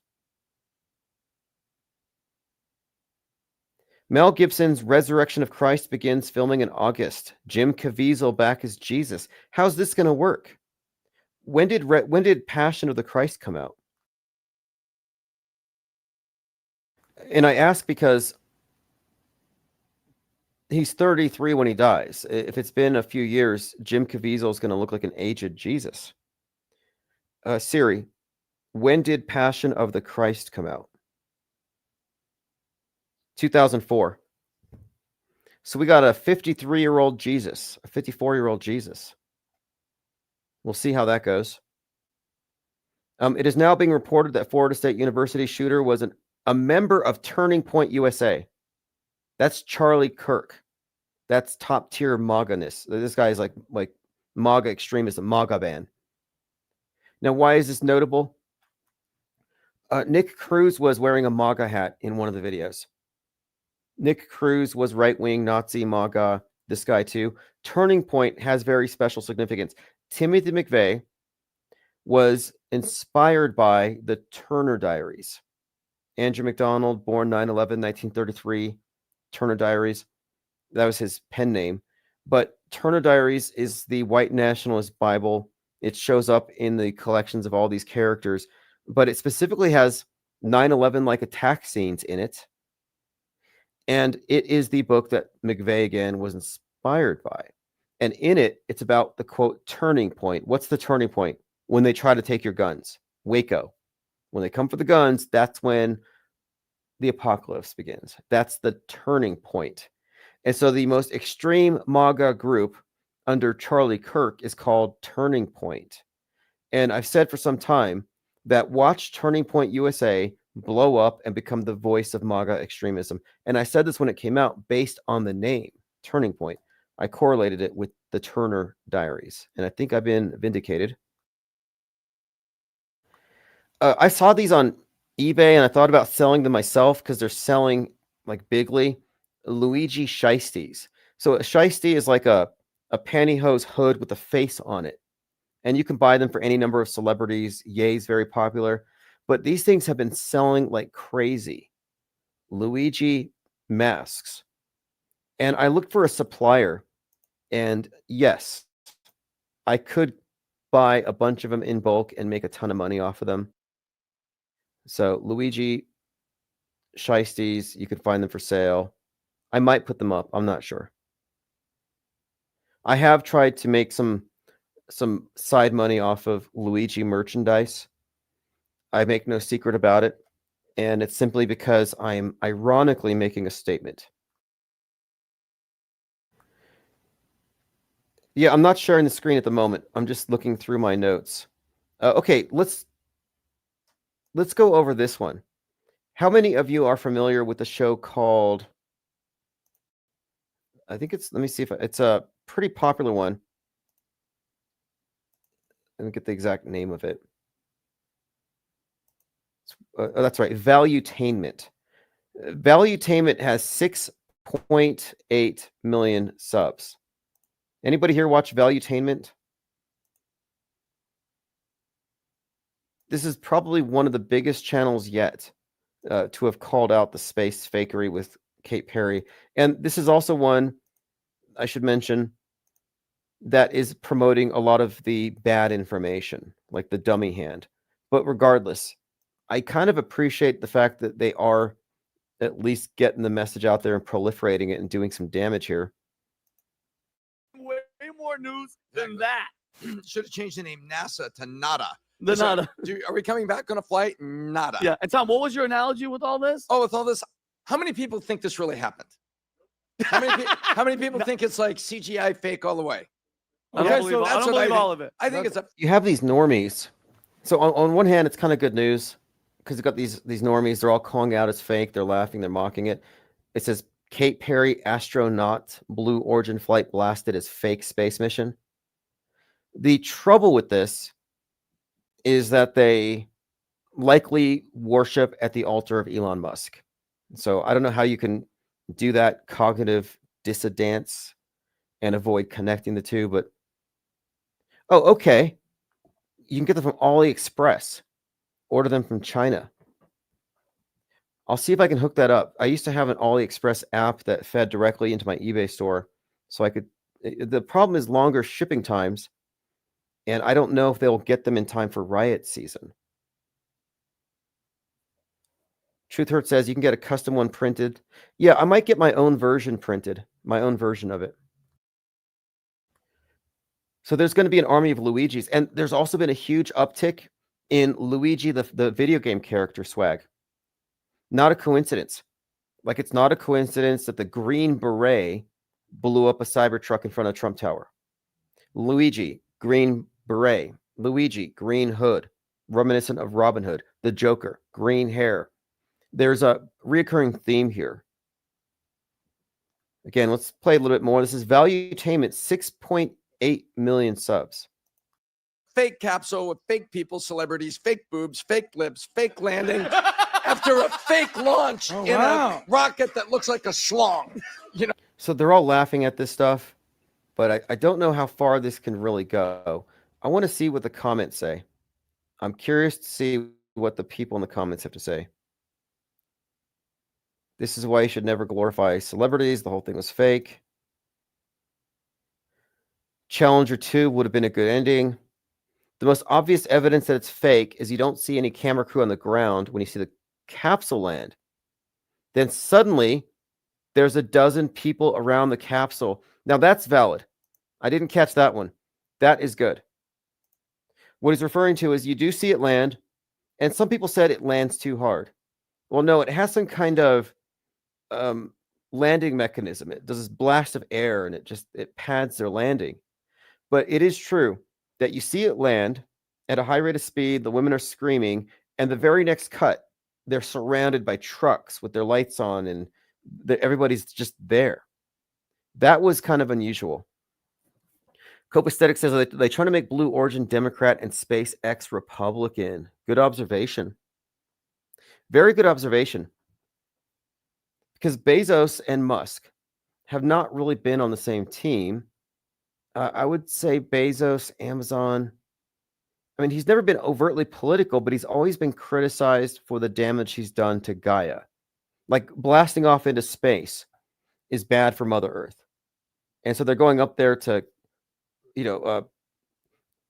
adore Mother Earth. It's like, what are you guys doing? You're destroying her. It's like, again, if you see anybody wearing an Earth Day shirt, ask them, is that a recycled shirt from last year, or did you buy a new one? Because Gaia can't take much more of this. Make them feel guilty. Make them turn it inside out. Make them feel guilty because they made you feel guilty. Did you ever recycle?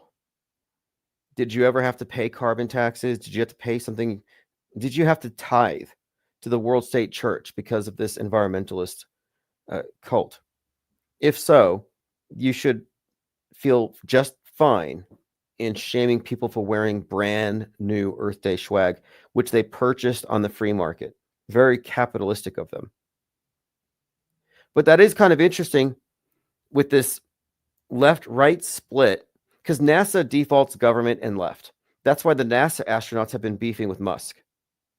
They don't. It's all about private, and that's a huge subtext here. Private versus public space. Like for example, in China, I've heard some talk before about how they can't let a few individual billionaires lead us all into space. It's got to be collective. Musk is ruining cyberspace single-handedly. Is he going to ruin low Earth orbit and space travel single-handedly? And this all ties into Don't Look Up. The main theme in Don't Look Up was a comet's going to hit the Earth, and the billionaire tech bros decide, hey, instead of deflecting it, let's mine the thing. And since they mine it, they fail to deflect it, everybody dies. So you just take that as a metaphor for climate change. And if we don't deal with climate change, even though you're getting rich off of this political economic system of capitalism, we're all going to die. So we are being steered. The Titanic is being steered into an iceberg by the world's richest men. And I think that having the feminist theme to the launch was meant to be a pushback against that. And even before a lot of this criticism picked up, I even saw them setting the stage for it, like Gayle King and others, where this is not just a ride. This is a milestone. It's a feminist achievement. So I think you're right. This has definitely been a politicized thing. And even Matt Walsh, staunchly defending NASA, but mocking this Bezos thing. That's why Candace Owens came out. She came out saying, hey, Matt Walsh, you can't say that this is fake and then at the same time say that Apollo 11 is real. So they've managed to insert the sexism PSYOP right here into the middle of the race war PSYOPs they have going on. So racism and sexism are simultaneously in play. So if you were to go into the back room where the Illuminati get their Illuminati playing cards, like, what are we going to do this week? Sexism and racism are two of the cards that they pulled. Pongo963 in the comments section says, one thing I'd like to say is this. When SpaceX capsules go up or return, you see on the side of the craft mini rockets. Now, going uphill, if the computer notices an anomaly, the thrusters will activate and pull the capsule away from the booster. We see none of this on this craft. Now, listening to your show, I see people are under the assumption that because we don't see scorch marks, this could be fake. They didn't go high enough. Yeah, that's true. That's one of the false positives was there's no scorch marks and the dummy hand. So you have to watch out for the truther bait and the false positives.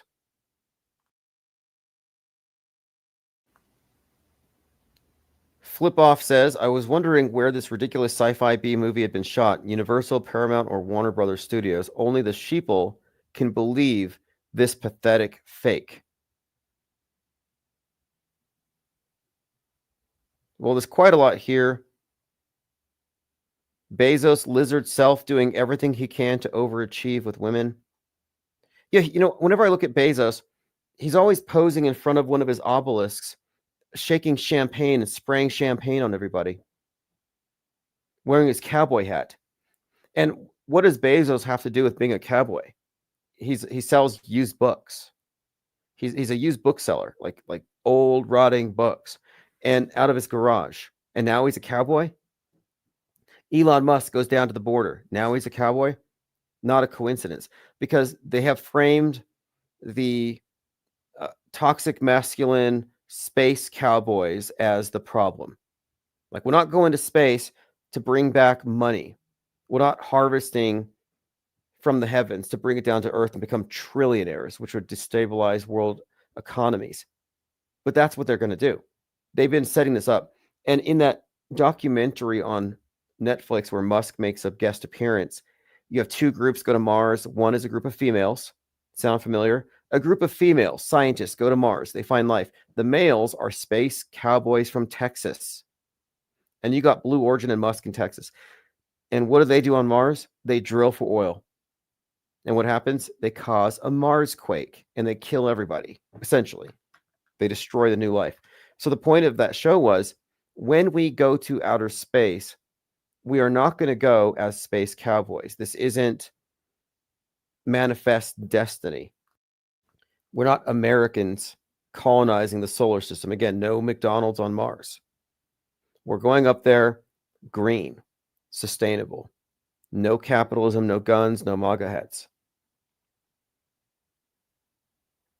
T. Morgan says, just like NASA and Fake X, a bunch of fake astronauts, CGI at its worst, these rich, elite, satanic death cult fools are laughing at you for believing it's real. I don't disagree with any of that. I mean, we can debate the nomenclature. Are they satanic? Are they Luciferian? Do they who do they worship? I think that's kind of neither here nor there. But the fact that there is a power elite with a worldview monopoly that infuses our collective hallucinations with hyperstitions and hoaxes, yeah, that's relevant. Okay, moving on. I was thinking about the G-forces. Like, they sent Captain Kirk up there. And I'm wondering, would they have risked that guy's life, putting him through however many G-forces they go through to reach that altitude at that speed? You know, would they risk such a PR flop? Like, I don't believe they went 50 miles up. I don't give them credit for even that. Like, I don't even think they took a ride. I think they were inside of a movie studio and everything else was just theater. Okay, next.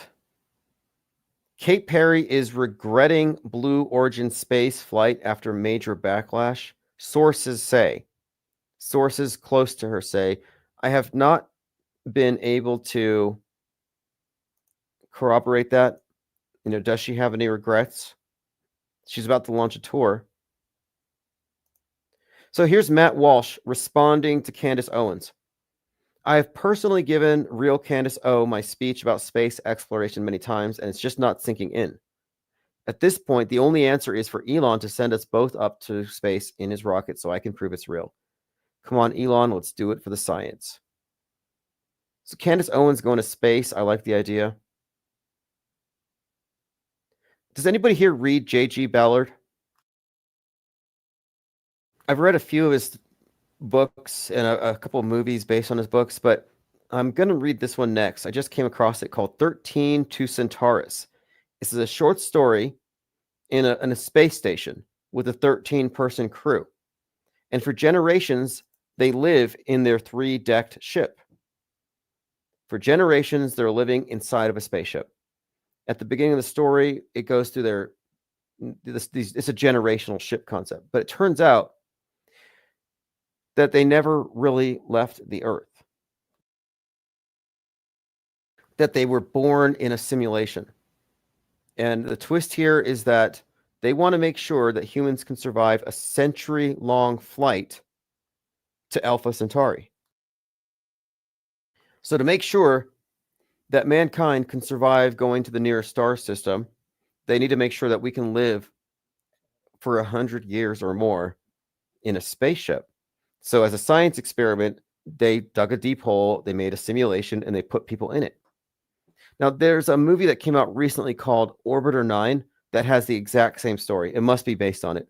Orbiter 9, if you haven't seen it, great movie. I'm not going to give you any spoilers, but the idea is the rationale is the same. This is from lastly.com. Space is fake. Kate Perry's Blue Origin space trip sparks debate after conspiracy calls it a hoax. Now check this out. This could be an example of what I call truth or bait. Experts have shut down the theory. NASA guidelines state that the hatches on spacecraft are designed to be operable from both sides without tools. This suggests that any crew member, including those on the Blue Origin mission, could have opened it without external help. So are we being told here that Bezos with the tool was purely symbolic? That on both sides you can open it, you don't need a tool. So then why is Bezos there with his claw hammer thing pretending like he's breaking a seal? Like he's opening a can of sardines? What is the deal? Was it that important to performatively open the door? Is that all it was? Because they don't even need a tool, according to this, which I don't believe. I think this is an ad hoc. This is like just make it up as they go. After the fact, let's just say this.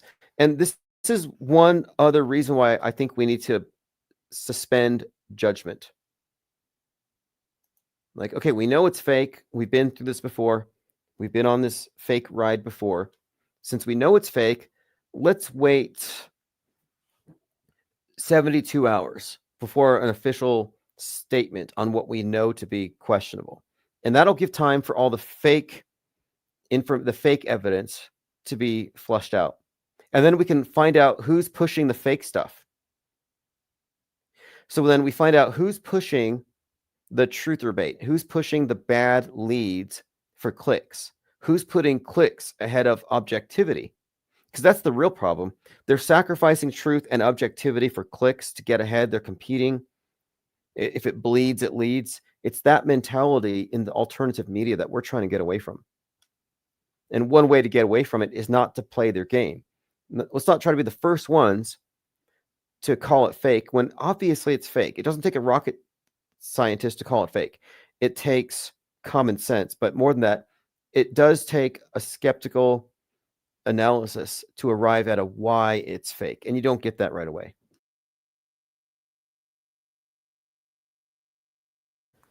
Okay, I believe I've covered most of my notes. Let's see here. It's Infinite Planes Saturday, 4/19/2025, anniversary of Maxwell Azrello self-immolating.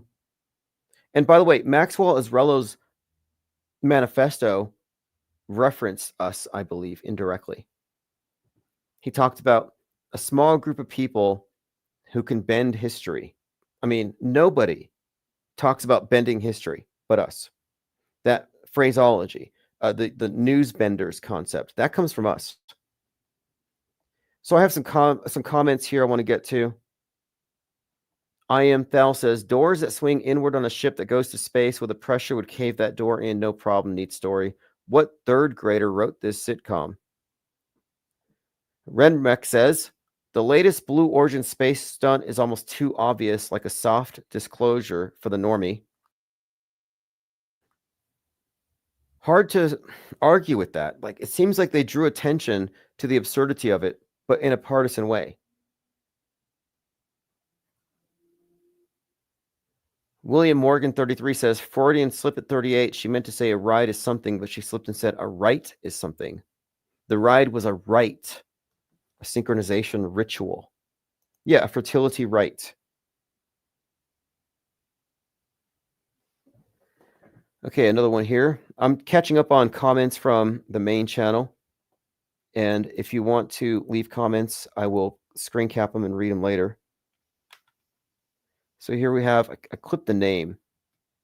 I used to work at a school admin, and I can tell you firsthand, many of the staff do not take the drills seriously. I had a heck of a time getting the staff to leave their office or safe spaces. Etheric Bliss says, creepy crawlies. You all are getting infected. Not sure what that's about. Lynn says, Alan Shepard didn't do Apollo. He didn't do the moon. He did Mercury. He just went up and came back. No orbit. Like John Glenn. Yeah, well, they were comparing themselves to Alan Shepard, the latest newly minted astronauts. And look, they are astronauts. We can't take that away from them. But the definition of astronaut doesn't mean going to space.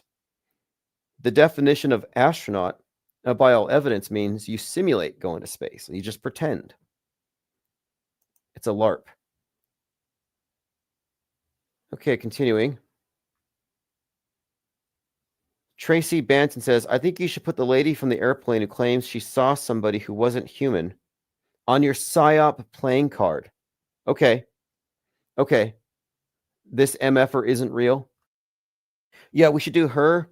And who's the other girl? The spitting girl that rug pulled everybody on crypto and disappeared and tried to come back and nobody cared. Forgot her name. AngstG says, I got PSYOP whiplash. I'm waiting for the FSU Shooters Manifesto. Will it be released? You know, I could write his manifesto right now with ChatGPT and release it and probably get a bunch of clicks. Oh, yeah, that person. I know her name. I don't even want to spread her meme. David Palk says, the spiritual talk, referring to yesterday's video or 2 days ago, at 126 was great. We know the how, but the why is more important. Great stuff about the nature and purpose of our existence. Not sure if I want to come back here. Too much negativity inflicted upon people that don't deserve it. Let the reincarnation advocates supply the loosh. Everything here is parasitical and eats itself. Right. Yeah, how many stars are you going to give it? 5 stars? Are you coming back? Or are you good? 1-star review. How will you rate your incarnation here? Now, this is intriguing. I mentioned that President Trump is building a, quote, Golden Dome missile defense shield. It's going to cost hundreds of billions of dollars. So I'm looking into this Golden Dome, thinking there must be some significance to it. And check this out. This approach, the fastest, most efficient path to a Golden Dome for America, is industries together as a whole industry approach. This is a Manhattan Project scale mission, urgent and crucial for America's security. So you got that? It's a Manhattan Project scale mission to put a Golden Dome over us as a missile defense system. So we're getting ready based upon, well, we're living through Black Ops 2 right now. Based upon concurrent contemporary programming, we're preparing for space nukes, space wars, high altitude detonations that create widespread electromagnetic pulse shutdown. All this stuff is happening right now. So now the Golden Dome, if implemented, if they start putting money towards it, is going to fund the fake space war. And it's a, quote, Manhattan Project size event. So there you have a reference, kind of telling. Again, that's Golden Dome. We'll hear more about that soon. Interesting here. Virtual Reality Witness found this. There's a Jesuit. His name from the 1600s. His name is Tommaso Campanella. So Tommaso Campanella, somebody referenced this because I had taken a cartoon image of Jaron and put him on that little video where Jaron says he can see the curve. But it turns out that this Jesuit with the same last name actually looks exactly like him. So what does that mean? How is it that this particular Jesuit, Campanella from the 1600s, looks just like Jaron? Interesting. I'll say it's interesting. All right, let's see. We're talking about Candace Owens, Kate Perry, the Metcalf stabbing. I think there were some protests today at the Metcalf track meet. I saw some flyers for it. The FSU shooter named Phoenix, Parkland survivor, was nearby. The fake space story has really been dominant. And my question is why? It's not like it's disclosure for everybody, because the only people calling it fake are people leaning politically right. And anytime there's a pretty obvious bifurcation in any narrative, I have to question it. But I've never seen a NASA mission get mocked so roundly, and it's not coming from the flat Earth side. That's what makes this, I think, interesting, is that this is mockery coming from areas that generally would never mock space. Now, again, they would never mock Elon Musk's space program. They'll mock him for faking his video game prowess, but they would never think that these rocket launches are pure simulation. FBI arrests 19-year-old Boston College student for throwing a Molotov cocktail at a Tesla facility in Kansas City during spring break. Does this person exist?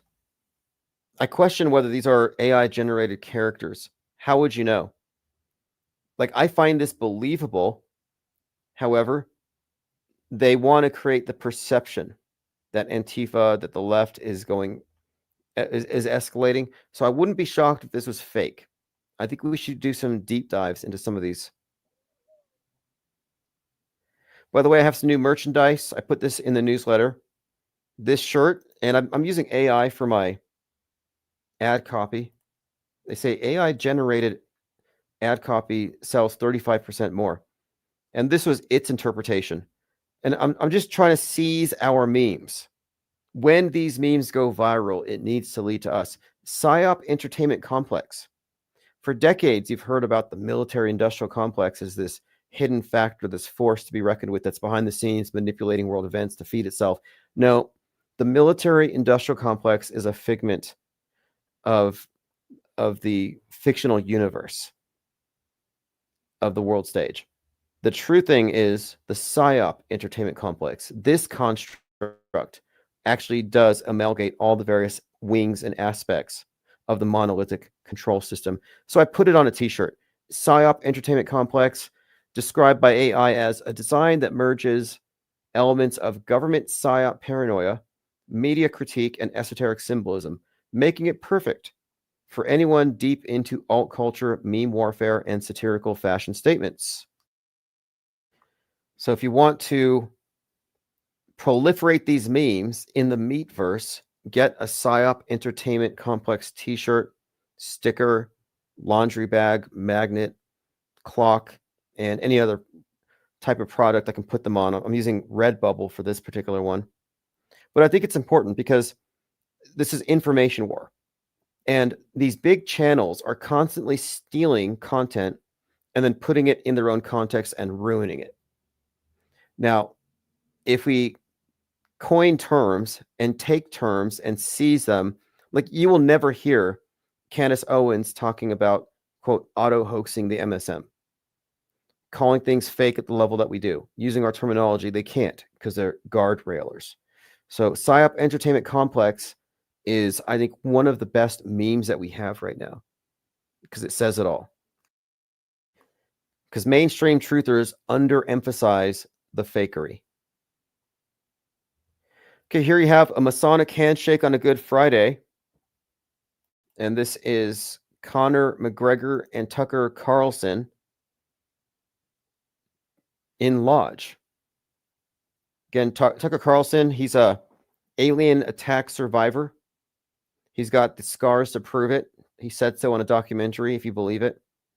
Now, he said that it was a demon that scratched him, but his buddies at the Pentagon said that the demons, or rather aliens, are demons.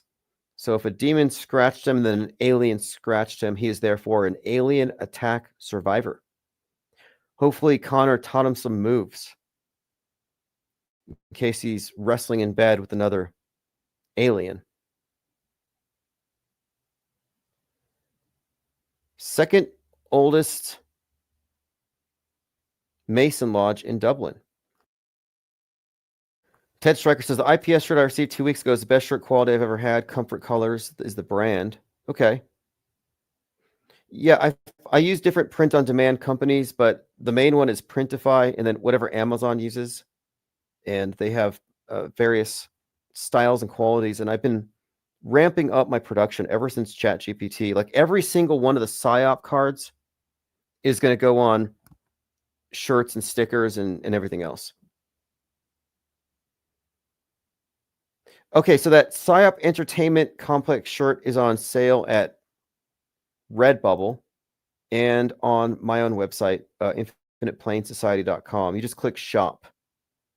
And it's also going to be up on Amazon as well. And I put these things in the newsletters because they're easy to find.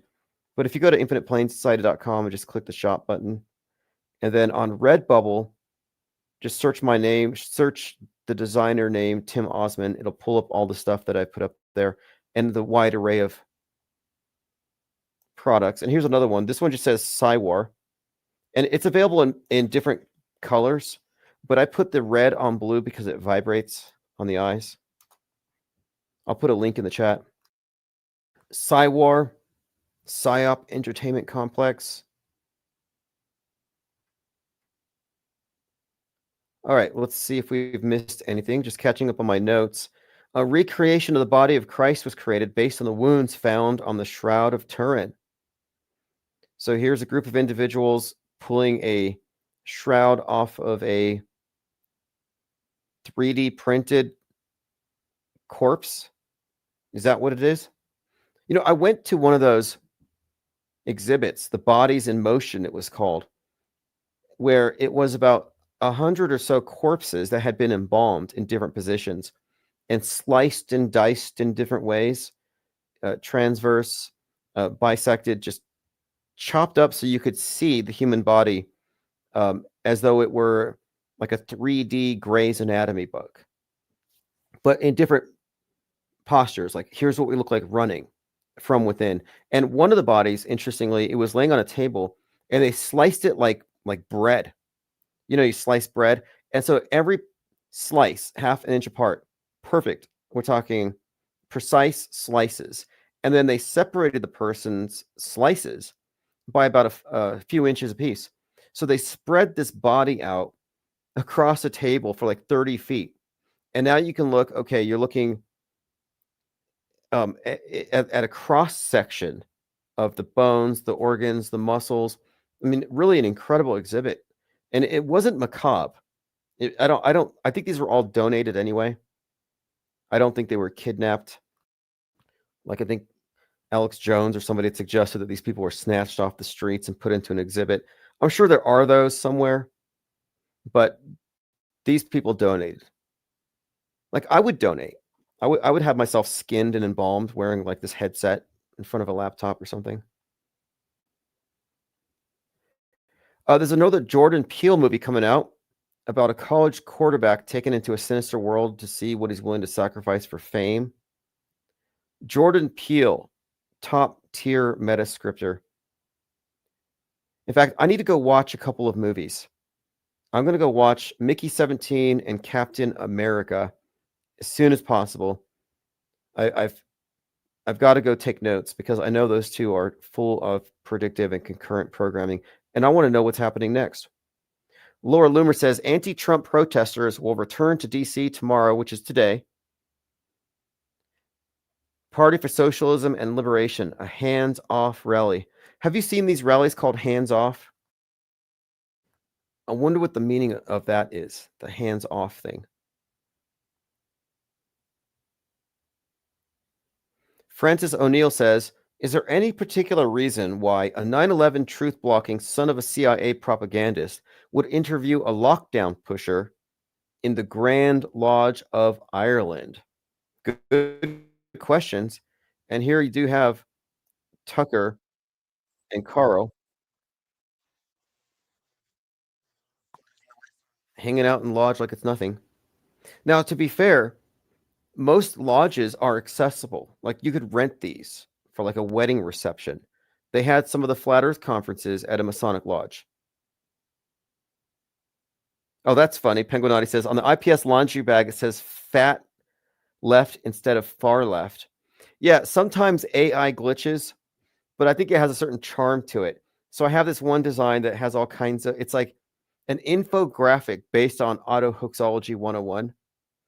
And I had to do very minimal touch up, but sometimes the misspellings I leave there if they're inconsequential and it's part of the design. I think it's funny, the fat left.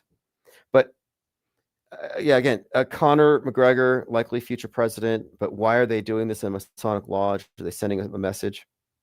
And then David Icke shared this with WTF, which I think is funny, because if there's nobody more horrified by what he calls the brotherhood religions than David Icke. He thinks all the religions are these temples of human sacrifice and louche extraction and vampirism and death. And I don't think he's wrong. But you have this happening in a cathedral, black-robed Roman Catholic Brotherhood in Seville's cathedral. And they're all dressed like Kanye West, these black clan hoods carrying crosses. Just, I mean, maybe it's beautiful, maybe it's profound. I don't know how you connect this with Jesus in particular. I think it's macabre, grotesque. I think this looks satanic. This looks like a death metal video, a black metal video. But it's just a group of people marching with black robes and black. It's ominous. But nobody calls it that because we're told this is, solemn pageantry. It's Holy Week. It's holy. Yeah. Well, anyway, the aesthetics of it are shocking to David Icke, and I think that's funny. Nicholas Pitt says, what's up with the sun? If you believe the Soho data, it shows the biggest sunspot on record with multiple revolutions and looks like a piece falling downward with no sway from the solar winds. Interesting. A chunk of the sun fell off the year before last, 2023. I think that's when it was the 55th latitude of the sun. So the 55th latitude, a chunk of the sun fell. And I remember noticing this because at the same time, I-55 was shut down by the protests after Terry Nichols was killed by the cops. And this was the 55th anniversary of MLK's assassination year. So I keep seeing these 55s everywhere, from the freeway, the references to MLK, and then a chunk of the sun falling. And you had Jamie Foxx dying on set, resurrecting. They said, oh, he's 55. Don't know what it all means. Looks like a Slipknot video, says Rico Sauce. Yeah, and if that's your religion, I'm not knocking it. I'm just describing it. It's just like, okay, if this is your religion, that's fine. I'm interested in your take on it. Like, I mean, I probably have family who are into this. I have some relatives, older relatives who are part of these groups, penitents.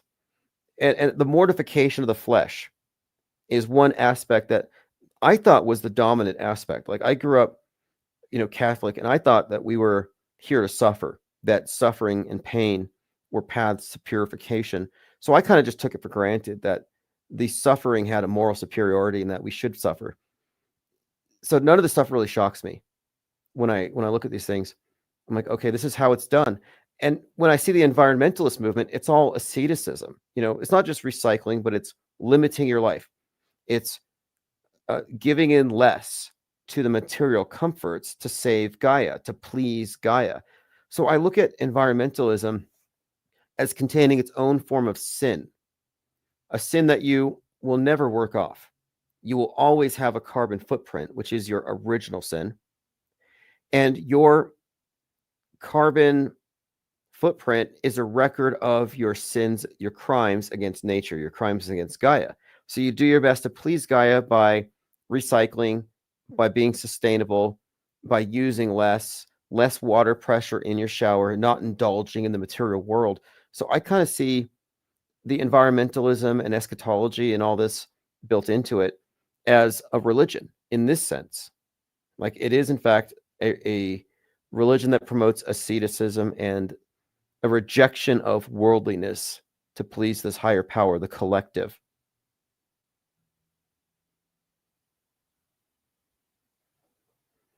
All right, let's move on.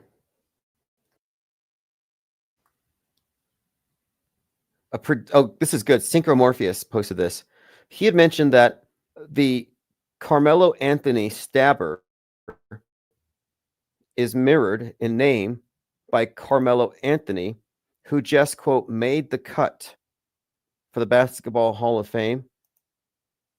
So we have two Carmelo Anthonys in the news, overlapping, interesting timing at a minimum. What he wrote here was a prediction about who will, quote, make the cut for induction into the NBA Hall of Fame, the same day as the stabbing. What do you make of that?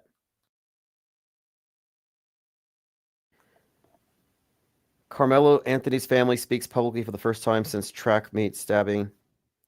Anyway, interesting timing. Do you remember when, I think it was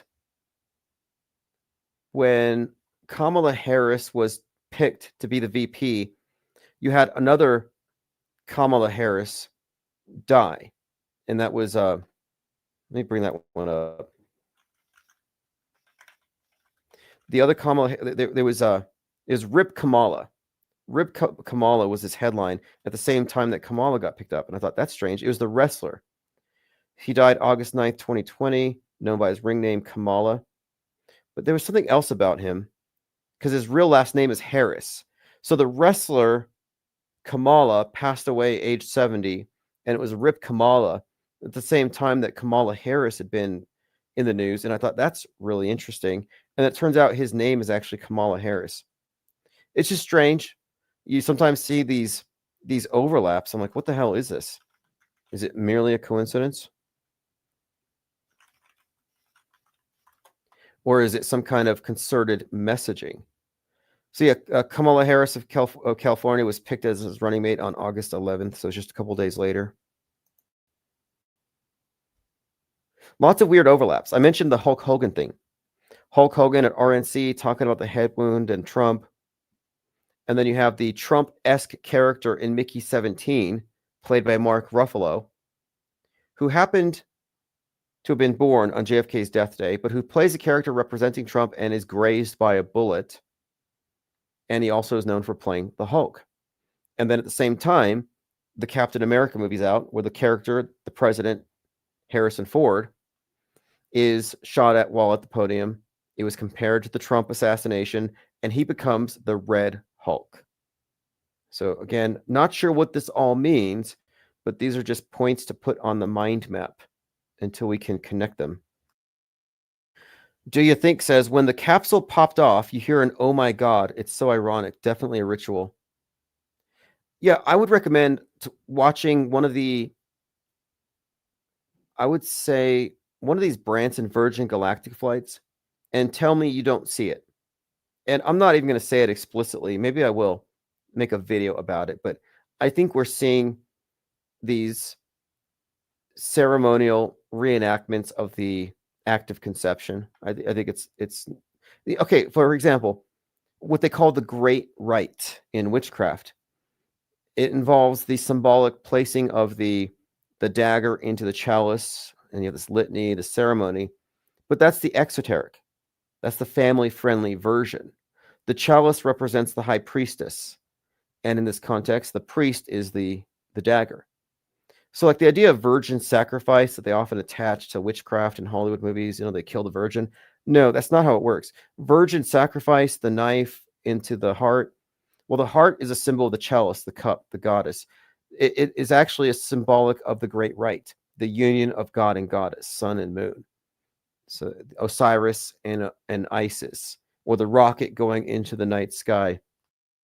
So the great rite of witchcraft is what we're seeing when they go up into space. The dagger, the obelisk, we're talking about symbolism. And if you look at the trappings of religious symbolism, whether it's witchcraft, Satanism, Catholicism, you can kind of start to see the pattern. But you have to understand the basic symbols. Like look at your playing cards. 52 cards, 52 weeks, 4 seasons, 4 suits, and the 4 suits. So the hearts are cups. The sword, dagger, the staves, the staves are the clubs, and the pentacle, the pentagram has become the diamond. And these represent fire, water, earth, air, and the 4 seasons. And this is all intrinsic into witchcraft and its alignment with the seasons. And all of the ceremonies have to do with where the sun is at that time of the year. Specifically, for example, Super Bowl Sunday always coincides with Candlemas, when the sun god is weaned. And that's why they brought out Janet Jackson exposing her breast. These are pagan ceremonies. I mean, look at what she was wearing. She had a piercing of the sun. So it's all sun worship.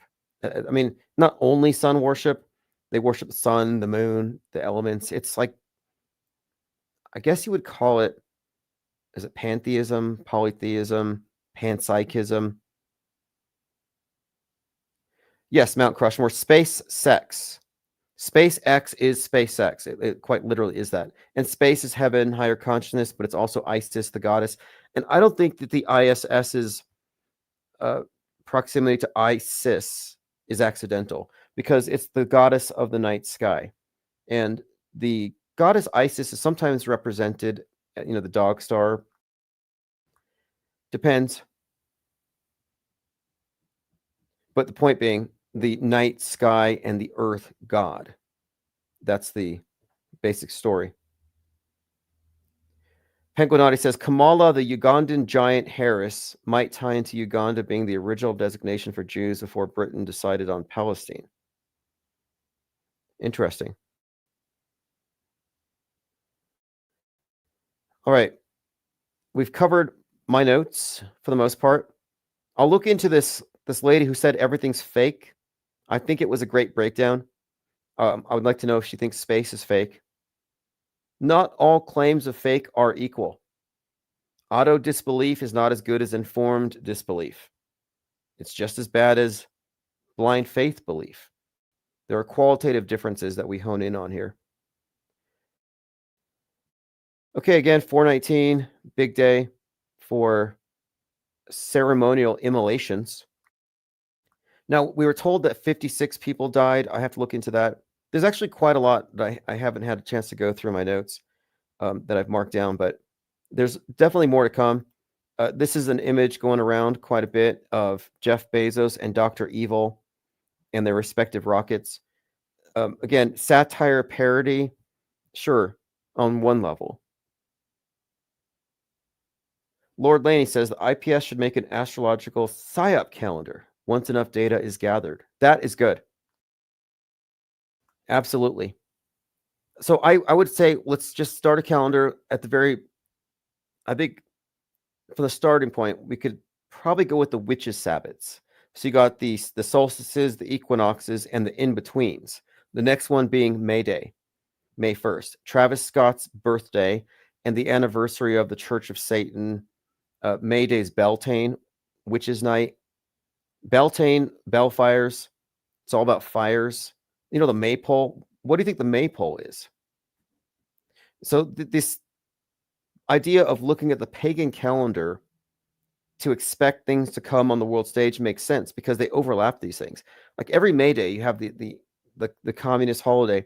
You see these activists running around these big obelisks like in Washington, D.C., and I look at that as matrix batteries, attendees in a ceremony, feeding their energy to this rite, thinking that they're protesting something. And I think that these political protests are exoteric covers for what is in fact esoteric pagan drama, pageantry. Yes, we need a calendar. We need to put HOAXiversaries. And now that we have AI, it should be super easy. You know, I could probably come up with a few good prompts and have auto-generated monthly calendars, and I'll put it out on the first of the month. So this is what we're expecting for March. Circle the 22nd, super day for a PSYOP, the 3rd, 30th, and anniversary of Rodney King, George Floyd. We'll go through. I'll start doing monthly calendars, and I'll put them a month in advance. All the things that we've attempted, that we've done, things that have been difficult to maintain for a lack of manpower are now accessible to us thanks to AI. Pretty soon I will be AI and none of you will notice the difference. I might not have come back. You know, I was silent for 10 days, more or less, learning about AI. Maybe that's when the switch happened. It could be that seamless, like Sim 1. You all seen Sim 1 with Al Pacino, where they manufacture a pop star? I'm actually watching tutorials on how to create a fake person to promote a certain niche or a brand or a project. Okay, well, sign up for the newsletter. I'm uploading archives. I realized I haven't done the last 3 days. I haven't had time. I've been super busy, but I will actually put some time into it. And I'm going to record a second tutorial on AI tools. So if you want to know what I'm working on, I mean, I could walk you through any number of projects. I mean, even I think I want to focus on infographics. Penguinati says Zach Hubbard successfully predicts storms using gematria. Zach Hubbard is a sharpshooter. He's a Texas sharpshooter. And he also thinks the news is real and all the fake events are real. So his insights are of limited value. Like if you're MSM plus, if you're a propaganda mule, if you're walking around with your hands covered in theatrical blood, your opinions don't impress me. I could care less about someone's belief systems and stuff, but if your way of taking on the media information as like it is so rudimentary that you're like, it's real, but there's a conspiracy, you're 10 years behind. Like we're way past that. We're way past believing alt news. Mainstream, yeah, it doesn't take a rocket surgeon to know it's fake, but alternative media still has a lot of people caught up in its spell. And I think we need to end that. And this refers to not just their various influencers, but their orthodoxies, their shared backdrop of fake history that they accept as real. But anyway, it's a work in progress. All right, thanks for joining. This is Saturna X. This has been Infinite Plane Saturday for 419.